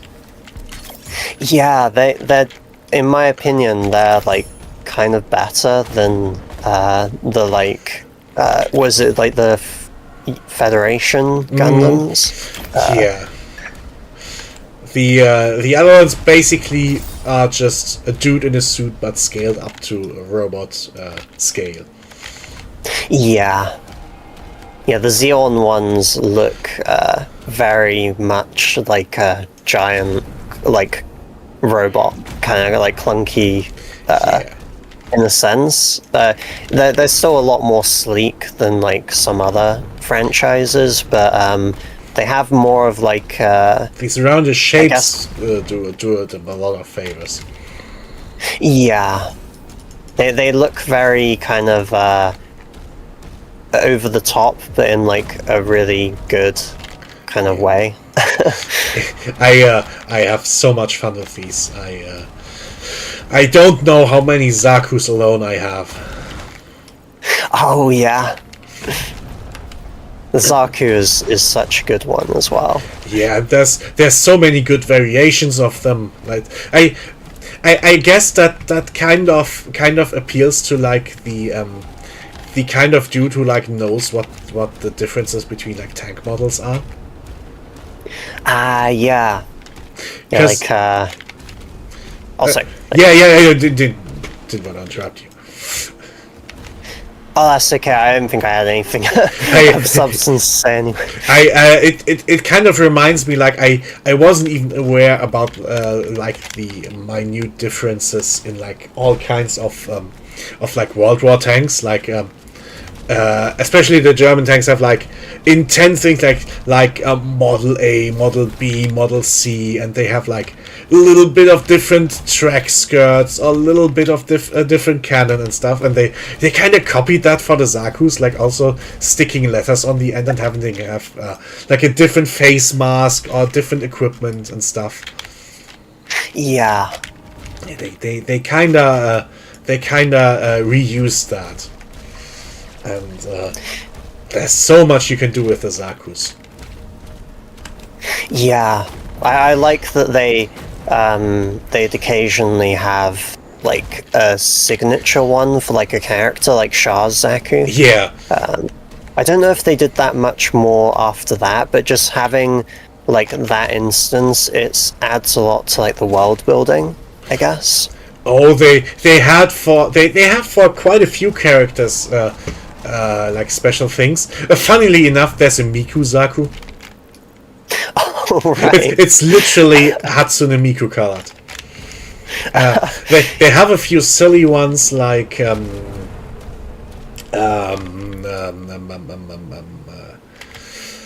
oh, what do they have? Like a 7-Eleven Zaku, a cup noodle thing. That is, by the way, one of the funnier scale models I've seen. Like 1:4 scale cup noodles. As in, it's a cup of noodles. It's cup noodles. You get like you get a little plastic bucket, and you get a bit of plastic noodles and a bit of plastic stuff you can put on top, and you have to like paint the bucket yourself or like put stickers on. It's a scale model of a freshly made cup of cup noodles. I didn't buy it, but I maybe I should. Like, this is so ridiculous. In Jashin-chan, the anime, they made a joke about, like, they had a joke about, like, silly model kits. And it was, like, an episode where the main character, I believe, gets, like, a model kit made from them. And it's, like, 2 steps. It's, like the character is, like, split in half. And it's just you put 2 of them together, and they made this, like, an actual thing. So it's really just like, yeah. You just like open the box, and it's like it's just like a split in 2. Like you just like put them like with the Kinder eggs where they split the figure in half because it just doesn't fit in the egg. Yeah. But they made it out like it's like an actual model kit. The one of the funny things I saw in the anime. Have you ever seen what was it called? Nadesco. It rings a bell. I might have seen it. It's basically a parody of these kinds of shows. It's more about the crew of a ship, and they have like little fighter pilots. So it's a little bit more like Macross, I guess, than Gundam. But it's effectively a parody of of the genre, and the main character also is like a complete nerd about mechs, but only like the models and stuff. And he's hired on to be the ship's cook, and they constantly pressure him to actually go out and fight because he knows a lot about the mechs. Yeah. But he doesn't really love to. And the thing is, the bad guys model themselves on like old mecha shows, because it's some kind of cultural thing where they're like a lost colony of these people, and the only stuff they had left were like tapes of old mecha shows, so they modeled the culture around it. It's absolutely silly. Yeah. But the thing is, in one episode, it gets important later, because that means the character knows something about the enemy ships. But he has like a model of an off-brand model kit of a mech, and the thing is, it's one of these gimmicky ones. It's from a really old show, and the thing can like shoot its arm off with a little spring-loaded mechanism. And in the show, it's like rocket punch or whatever. And I think half the episode is about the guy just shows this model off, shoots the arm, and then it takes him half the episode to find it again. Oh. and the funny thing is, I found out which exact model kit that is based on. That's a Bandai 1-200 something Great Mazinger model. Ah. And I managed to get one. Oh, I have it. nice. Shooting arm and everything. And of course, the first time I shot it, I lost it. And took like 10 minutes to find it. So that's canon experience. That they made it very well. That is true to actual life. Ah, that's great. And the other nerdy thing is, you know how with the Zakus they make these character special Zakus. They effectively encourage. They have a few kits that are effectively make your own Zaku, like for yourself. And I think it's the it's one of the early real grades. Which one? Let me check.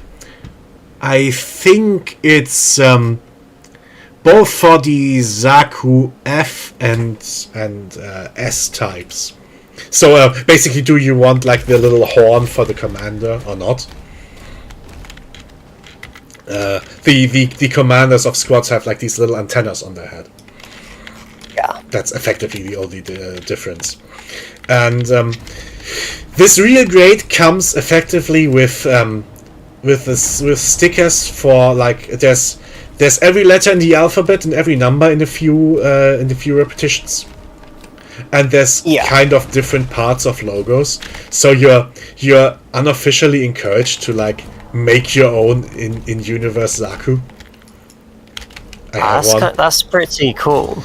And Nice. I made one. Well, I didn't make it purple. I made it like metallic blue with gold accents.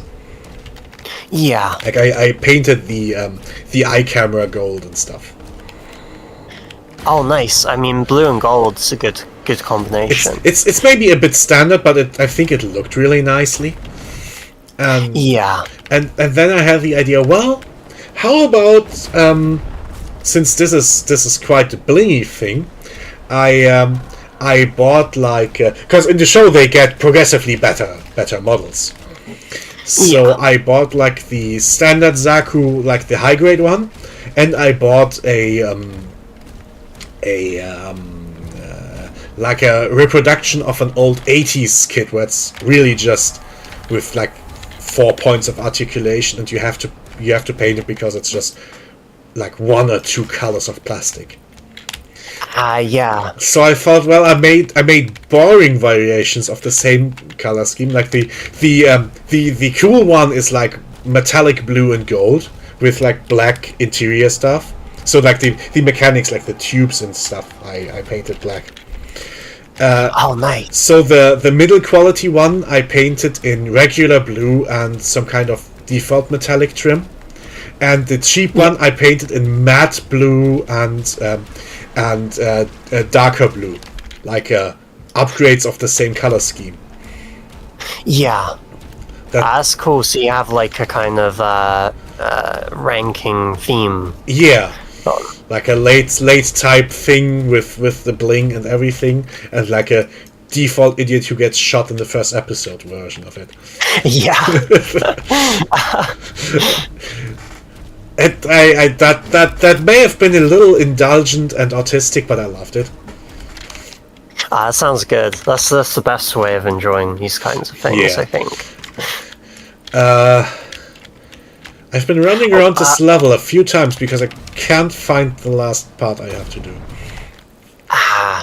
Oh, well, Doom Green's not here. Maybe we could look up a guide. Will he forgive us? I'm not sure. I mean, I see an objective marker, and I think I tried following it 5 minutes ago, but I don't think I managed to do anything there. Maybe I'm misinterpreting it. If I don't find out what to do, I will look it up. Yeah. Oh, I'm just gonna go to the toilet quickly. I'll just be a second. I'm not saying anything stupid this time.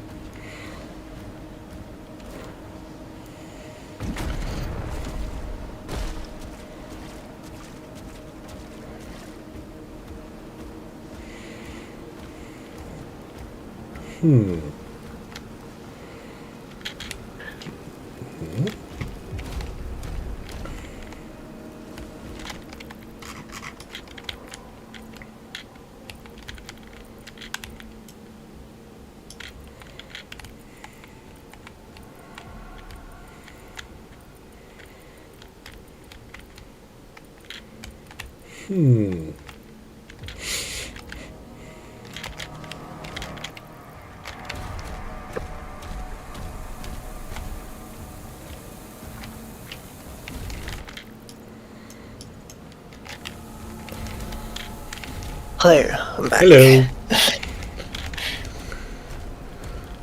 The thing keeps moving. Do you see that? Oh. That's bizarre. Is it bugged out? I hope not. So as best as I can tell, it says destroy siege towers 2 of 3. And there were like arenas here and somewhere here. And there's like little scattered pockets of stuff where I can later come back with the keycards and pick stuff up. Like this and this and this. So as far as I can tell, this will quite obviously be the part where I have to go now. And well, if I go here, the objective marker tries to get me into this position, but since we have this locked off part, a yellow door and a yellow key over here, I think this is kind of the exit of this arena, which means that either this or this have to be the entrances. So let's see. The thing points me over... Yeah, it points me over to the area. Which is kind of like... Yeah, sure, I guess. Yeah. So let's try all the entrances to that.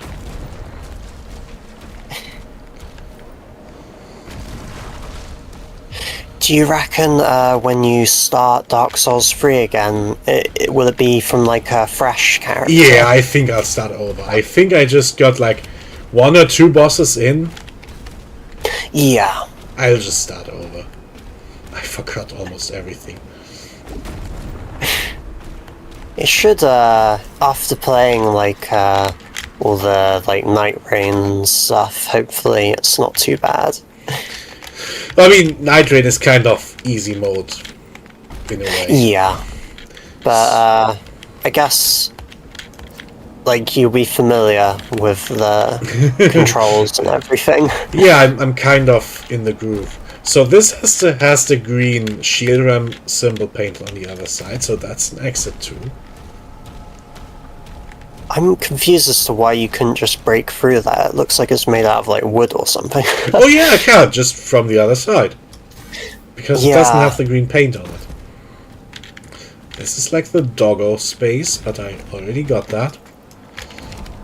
And this is also locked from the other side. So all 3 connections are exits. What the... Hey, something surely something's gone wrong. So maybe this huge spike wall that blocked me off here.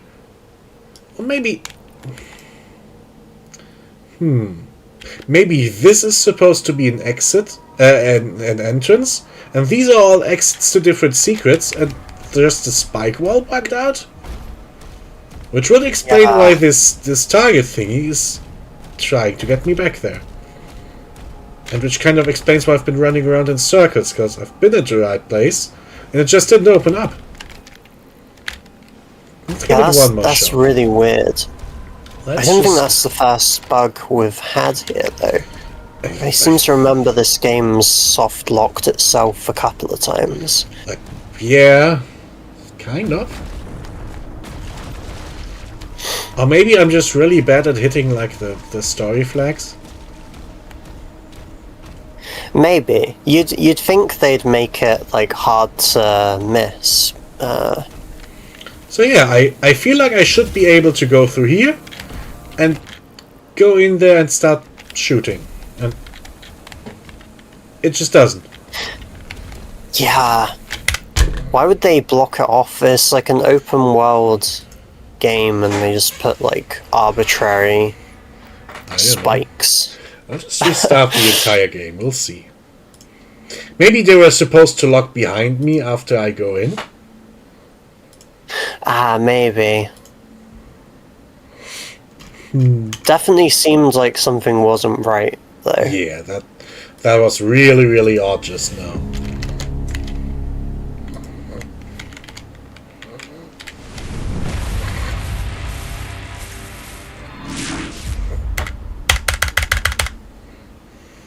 Oh, Oh, by how have you been? Oh, sorry.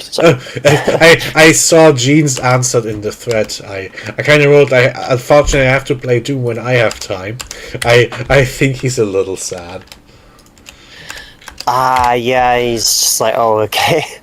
I mean, I can't change it. Sorry, time zones and work. Yeah. Oops. I think, it's something else. Unfortunately, it's not very easy. Yeah, it's. I think something's like he's doing some stuff at the minute, so he's a lot less available. Yeah, I think. The last time we played this, he was like on holiday or something, on semester break or Yeah. something. He's a very lucky guy.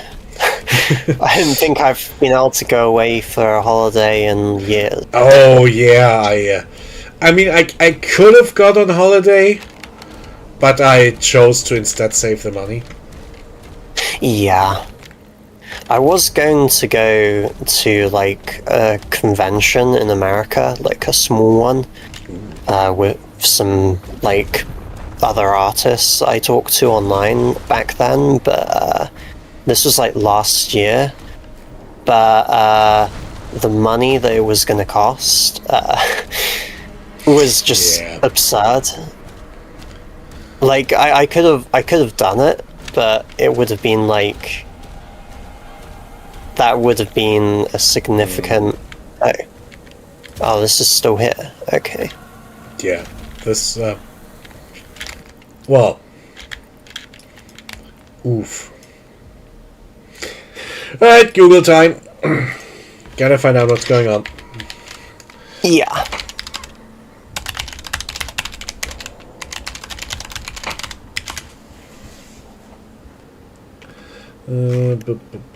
Bum.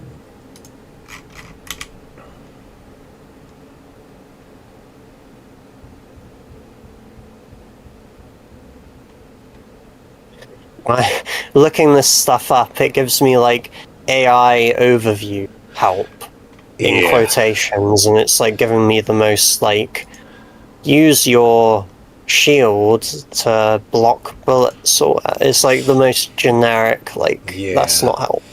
Yep, absolute smooth brain nonsense. Yeah.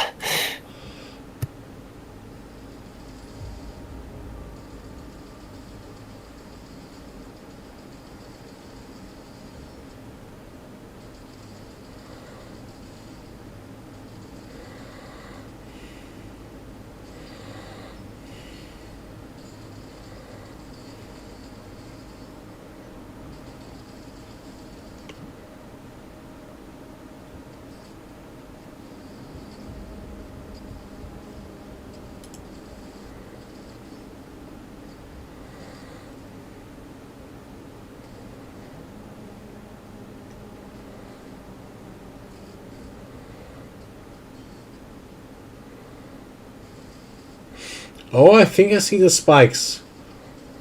Let us scroll to it.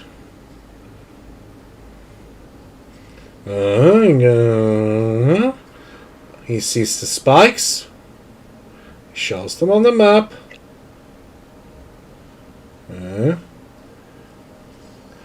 Oh! You can break the spikes by throwing the shield. Oh.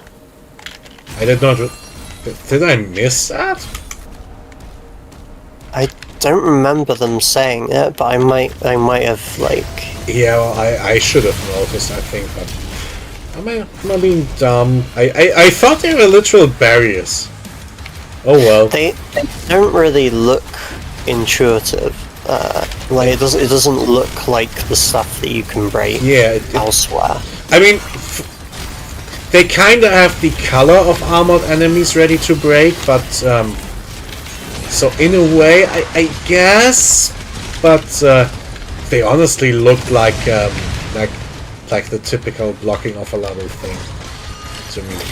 Yeah, and I think aren't most of the breakable like obstacles green in this? If you have to do the shield push, this ramming attack, then they're green. Throwing tends to be like this glowing metal.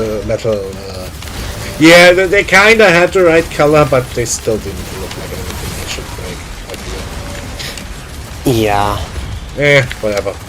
It's an odd choice of color for that when you're in like fighting demons in like hell and stuff, where there's going to be fire and whatnot all over.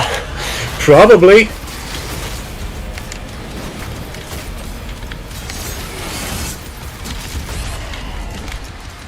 But yeah, those Sisters of Battle figures, like they are official ones that you can get. They're a little pricier, and they're not like models that you put together. They're like done figures. They're just like action figure kind of things. Yeah.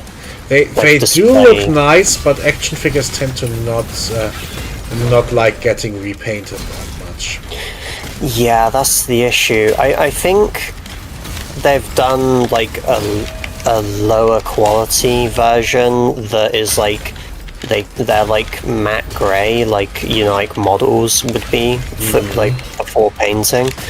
But I don't think they've got any like decent ones for Sisters of Battle other than like just pure fully helmeted like what a shame. Kind of generic ones. Yeah, for me of course the appeal would have been to make a Yuri. Yeah. Oh well. They're losing out on the money. Yeah. That's just how it goes then. Yeah. I think I don't know if it's okay. Well, I think third party is probably like the best way to go about that kind of thing, and even then it kind of defeats the point. Kinda. I mean, if I ever find a particularly nice one, yeah, I might.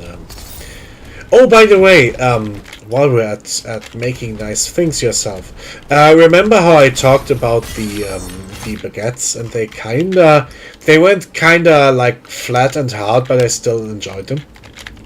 Yeah. So my first bread in the new bread machine kinda turned out the same way. And I was surprised by that, because when I had the first machine, it worked really well. Yeah, well, it turns out that flour gets old. I still had remaining flour from like the Corona days. Ah, right. Yeah, I used that and didn't think about it. And even better, that was old flour my mom gave me, because she said, well, she bought it in kind of, because she couldn't find anything better, but it was kind of bad. And I tried it for like making pasta, and it worked well for that, but it wasn't very good for bread. Yeah. And we were like talking, like, I don't know why it didn't work and stuff. And she said, and I showed her what I did. And, oh, is Is that the old stuff from way back when? Yes. Ah, You know that was pretty shit. Oh. Oh yeah. Right. That was the shitty flour. So I'm making a new bread for tomorrow. Hopefully that turns out fine with like fresh flour. yeah. And Yeah, that should be a lot better. and I'll try the baguettes again, I guess. Ah, nice. Like at some point, I mean, I guess I could make them soon. I mean, if I make a bread in the machine, it lasts me for 2 days, and the baguettes are supposed to rest for 2 days. So maybe I start one like a batch of dough tomorrow if I have the time, and just let it rest for Monday. Maybe. Yeah. Yeah, that might work. Like if I'm feeling up to it, I'll give it a shot tomorrow. Yeah. Have you got any other kinds you're thinking of trying? I've bought like a little selection of flours. Like there's a few different types of default wheat flour. Like it reminds me a little bit of this like how they do it with like sake and talking about how much of the actual corn they use. Yeah. Like how much they polish off. So I have bought regular wheat flour in 4 different. They call them types. Like the whitest one is called type 405, and then the darkest one is type 1050 or so. And as far as I understand, that's actually quite a funny grading. It's if you burn the wheat and then weigh the ashes, or like a certain part of the ashes, how much is left. So it kind of measures how many minerals and stuff are left in the flour, which is that is quite the specific thing, but yeah, I guess it explains. So I have a few strength of wheat. I have a bit of rye. I have spelt. I think that's what it's called in English. Yeah. That is apparently some kind of slightly like old school variation of wheat, like a little darker, a little more like almost folksy, maybe.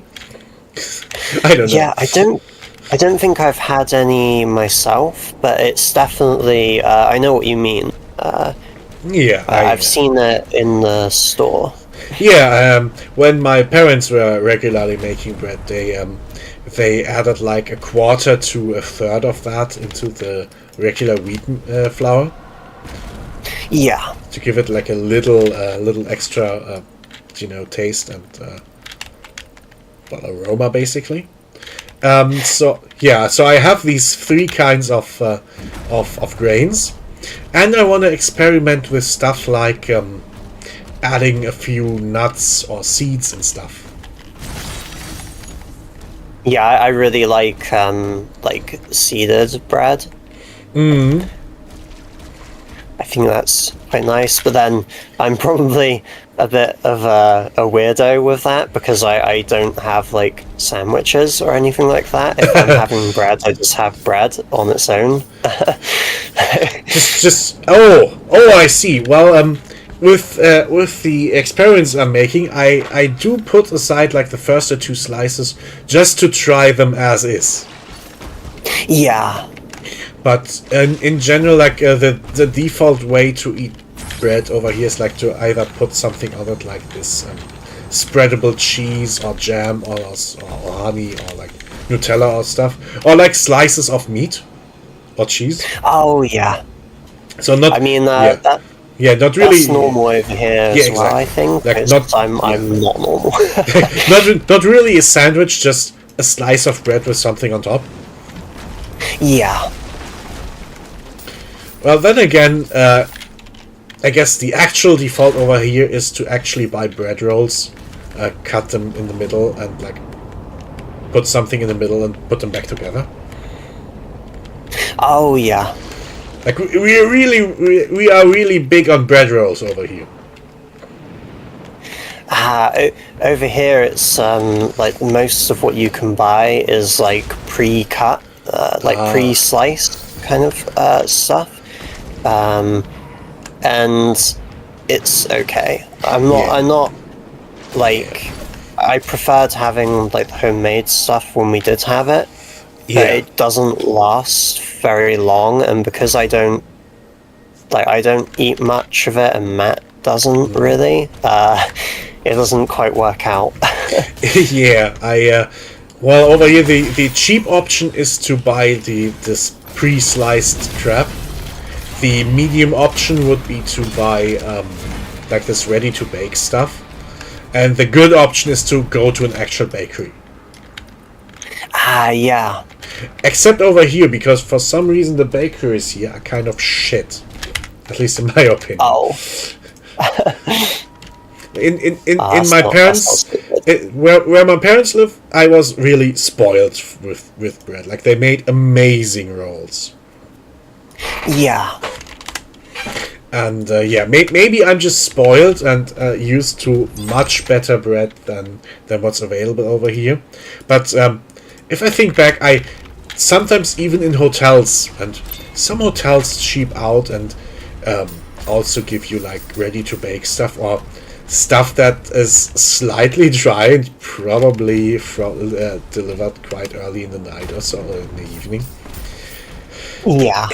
Even then, I liked it better than what I can get here. So, no, I guess my dislike for it is actually pretty objective. Yeah. And that's effectively how I kind of decided to do the bread baking thing. Like, my mom approached me with like a coupon, like, oh, I have like 20% off on eBay. Is there something you want to buy? And I was like, and like within a few seconds, like I did not think about that, and then I just kind of realized, like, immediate formation of like a purchasing wish. You know, I could go for a bread machine. Yeah. Because I mean, this is practical. Yeah, I kinda well, I was getting slightly tired of the ready to bake stuff, but I had kind of like made my peace with it, because, well, if that's what I get, that's what I get. Yeah. But then, like, you know, bread. Yeah, it's nice to have good bread. Might as well have a decent slice again. Yeah. Do you think you'd be interested in the Mediterranean? Like the bread? I think I mentioned it before. It's like you add in like some tomato and like olives and stuff like that, and like herbs. Not the first thing I would have gone for, but you know, eventually, sure, why not? Maybe I should try it after all. I'll see if I can find any good images of what it's supposed to look like. I mean, sometimes you don't have to add the tomato. There's like variants of it. I mean, It tends to look kind of like... I guess if I go for it, I might as well go all the way, right? Yeah. I mean, when we make it at home, like, we cut the olives like way smaller than that. Like, that's like... So they get too properly big. mixed in and not just like crunchy bits, yeah?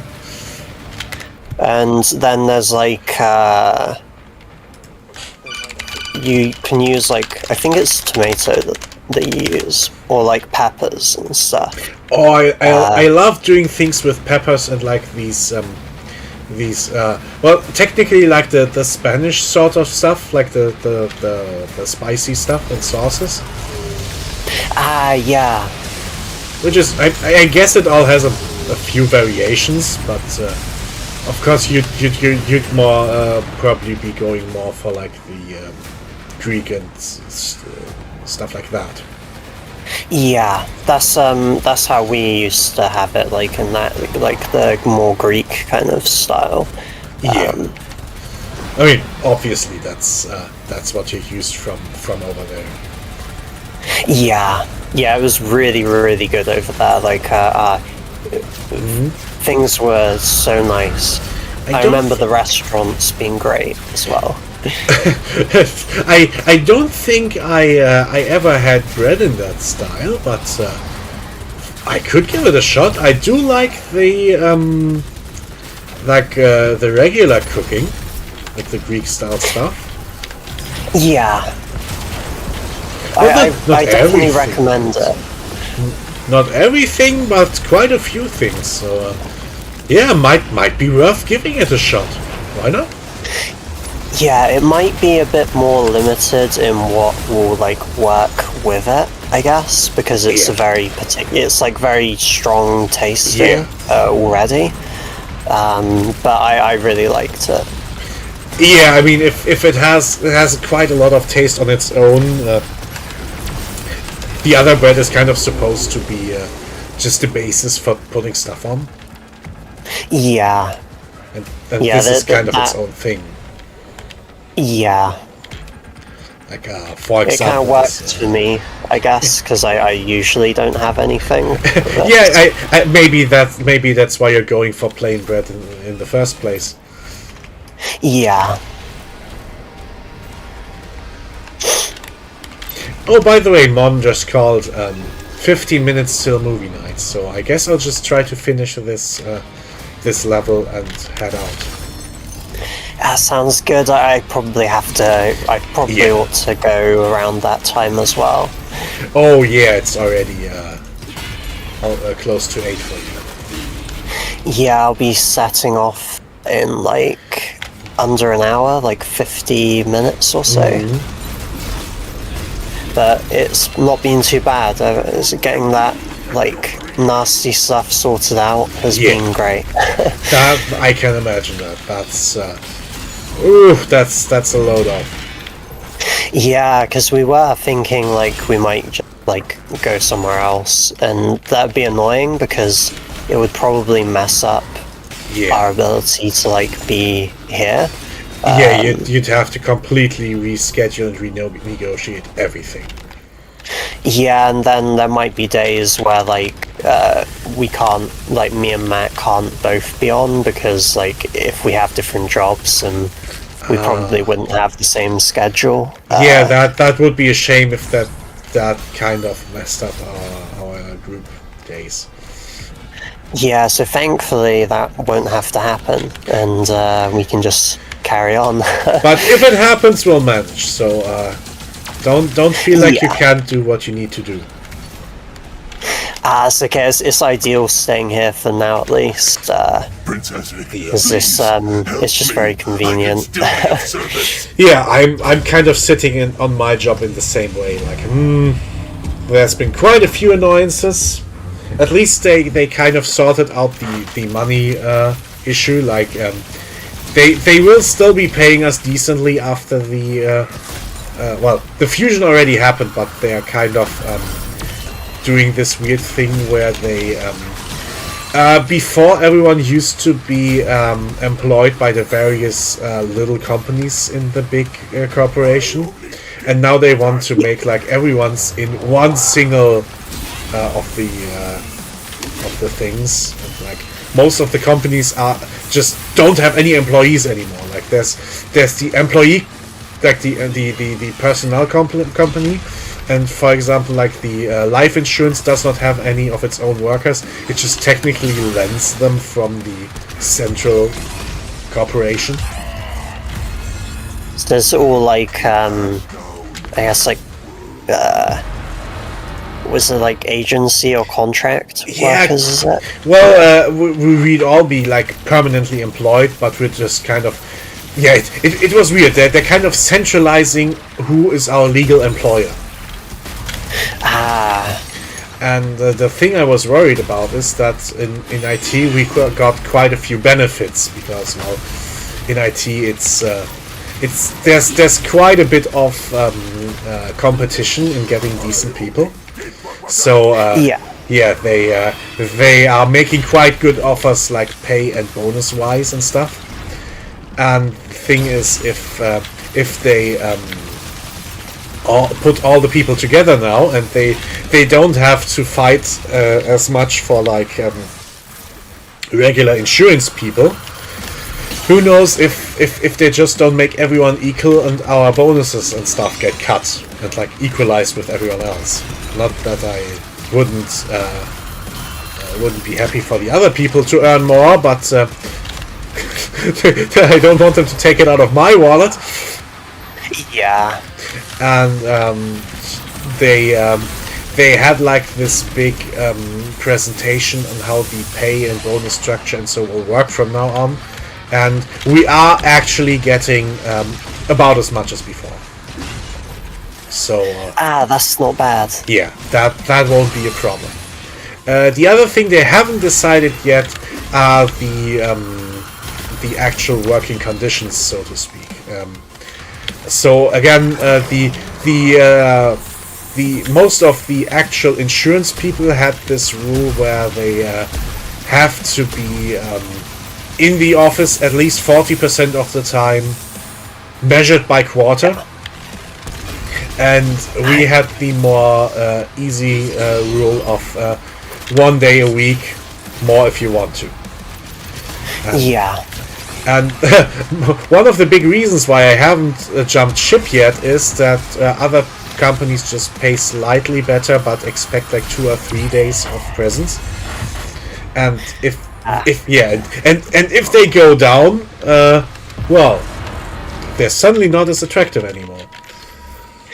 Yeah, and you're then expending money on travel more, and yeah. And quite honestly, I can't be asked to go there. No, yeah, that just sounds annoying. If you can work from home, it seems just better. Yeah, I mean, I'm telling this to you where you have to go in the fucking freezer. Yeah, at least it's just like a 5-minute drive down the road. Yeah. For me, it's like 45 minutes. Oh, yeah, that's not good. Which is technically my own damn fault. I moved here, but Cologne is really expensive. So I thought, well, if I have to come in just 1 day a week, I can manage it. And I kind of cheat on it by going with... I go by tram and just take something to play games on with me. Oh, yeah.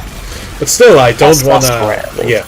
I still don't wanna have to, like, go there more often. Yeah. Yeah, I can't blame you for that. I didn't think anyone would want to. Yeah. But, well, there's quite a few people who, of course, the official corporate position is that finally we can be in the offices again and it's so great and shit like that. That's of course the official corporate position, but even among my coworkers there are a few idiots who are like, oh, but it's so nice to see everyone again, it would be so nice to see you even more. and of course it's usually the ass kisses. Yeah. Yeah, there's two groups of people who do that.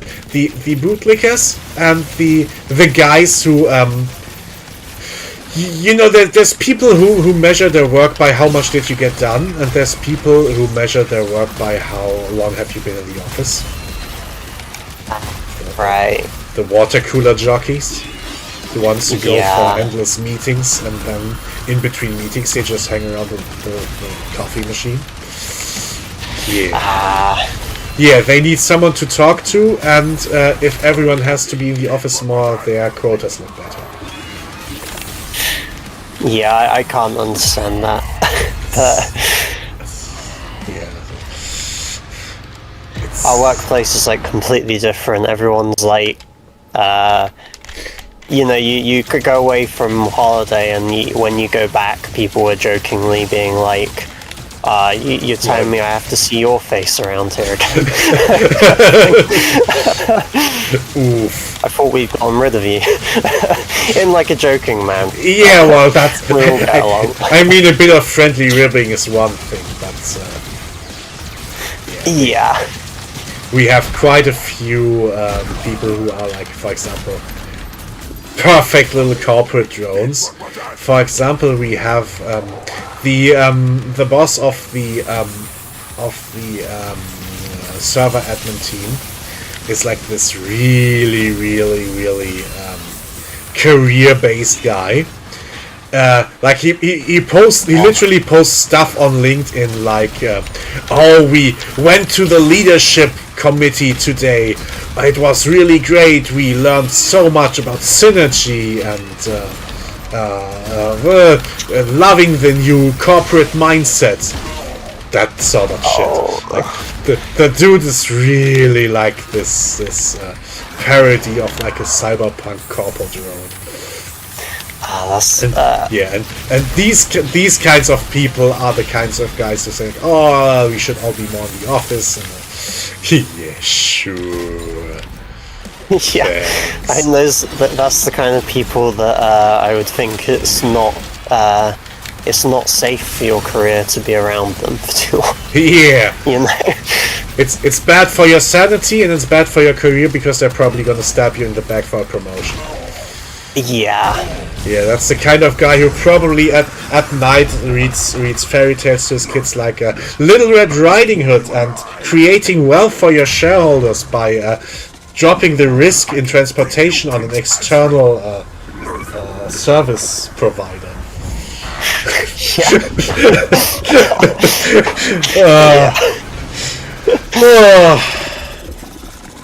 Oh well. Oh look, does this guy need to get shot even more? He's a squid man. Or is he a worm guy?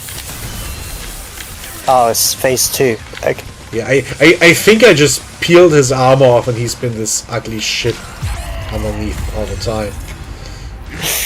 Oh, wasn't that the big reveal of the last game? That kinda actually is a sequel? Like, oh yeah, they look like machine angels, but if you peel off the armor, that is ugly also demons.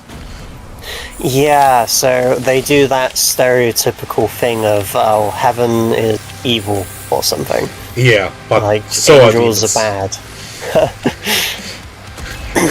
Hey, yeah, I don't want to go full fortune, but this is really like, it is le bad. Yeah, it does feel like that sometimes. I feel like that whole angels and all that being evil trope has been played out. Yeah. I've heard this very interesting thing about why it is like that in JRPGs. Because that's apparently effectively a historical thing. Well, of course they have their own religions, which are like, they have their own like this Shintoism and they have this Buddhism stuff, and they kind of just absorb everything and let it kind of run its course. Yeah. But of course they were they had so part of the trading stuff with European powers was that like missionaries would come over and try to get them to adopt Christianity. And the part of their like medieval period was of course these big civil wars, and the people who were like the factions who were trading were vaguely supportive of Christianity. Like they kind of still eyed it suspiciously, as in they didn't like this whole serve the Lord and not necessarily the guy. The factions that sided against it were like very much, oh, this is an evil death cult or something. They pray to their stupid corpse emperor and try to enslave the land. And since that's the faction that eventually won, it kind of culturally cemented in them that it's this kind of weird conquering colonization belief. So they're very. That's not wrong for how it was. Yeah, so it's at least kind of understandable. So they have this weird associations between like monotheistic religions, usually weird that gods that expect you to serve them, and corrupt churches. Yeah. Yeah, so I don't know if like Final Fantasy X has like this most egregious example of this world dominated by a corrupt church serving a dead evil god, and that's like their fantasy version of the most evil interpretation of Christianity, effectively. It's a bit of a blow. I think it was a very good video. Like it's kind of like a cultural thing that they view it very suspiciously.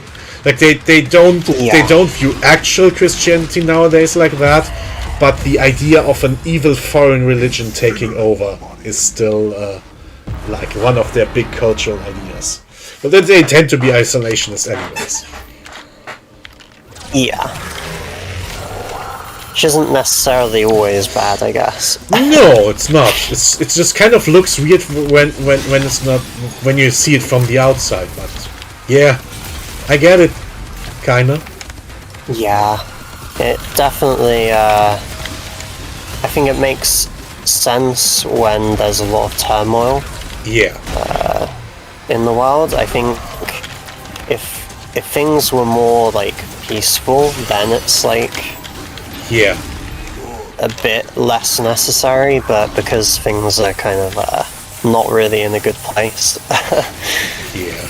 being isolationist isn't so bad. Like that's kind of the always neutral option. Yeah. Yeah, there's nothing wrong with just looking after your own people. Yeah.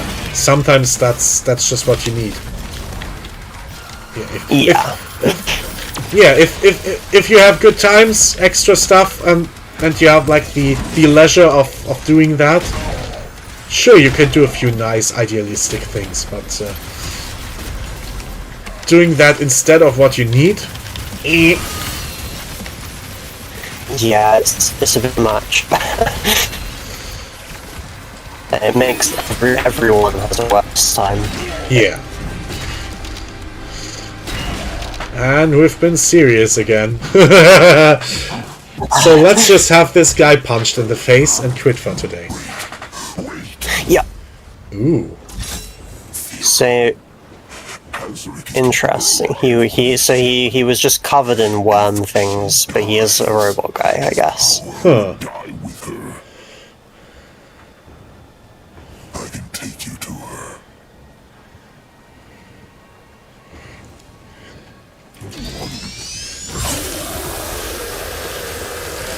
Oof. Isn't that by now also a trope? Like, Doom Guy just gets an offer by the bad guy, looks at him funny, and just kills him. Yeah. Why would he even listen to him? Wouldn't it be more in character for him to just instantly kill him? I guess? Maybe it's in his contract. Like, he has to deliver the story. Has to hear them out at least. Yeah, you can always say I no. don't have to accept your deal, but I have to listen to you. You can always say no after, and he always does. Yeah. Well then, I'll go. Thank you for streaming. Well, thank you for coming. I just played games. I had my own fun. Yeah. Thank you for coming. See you later. That's okay. Yeah, I'll see you later. Good night. Have a good day. Bye. Thank you. See you.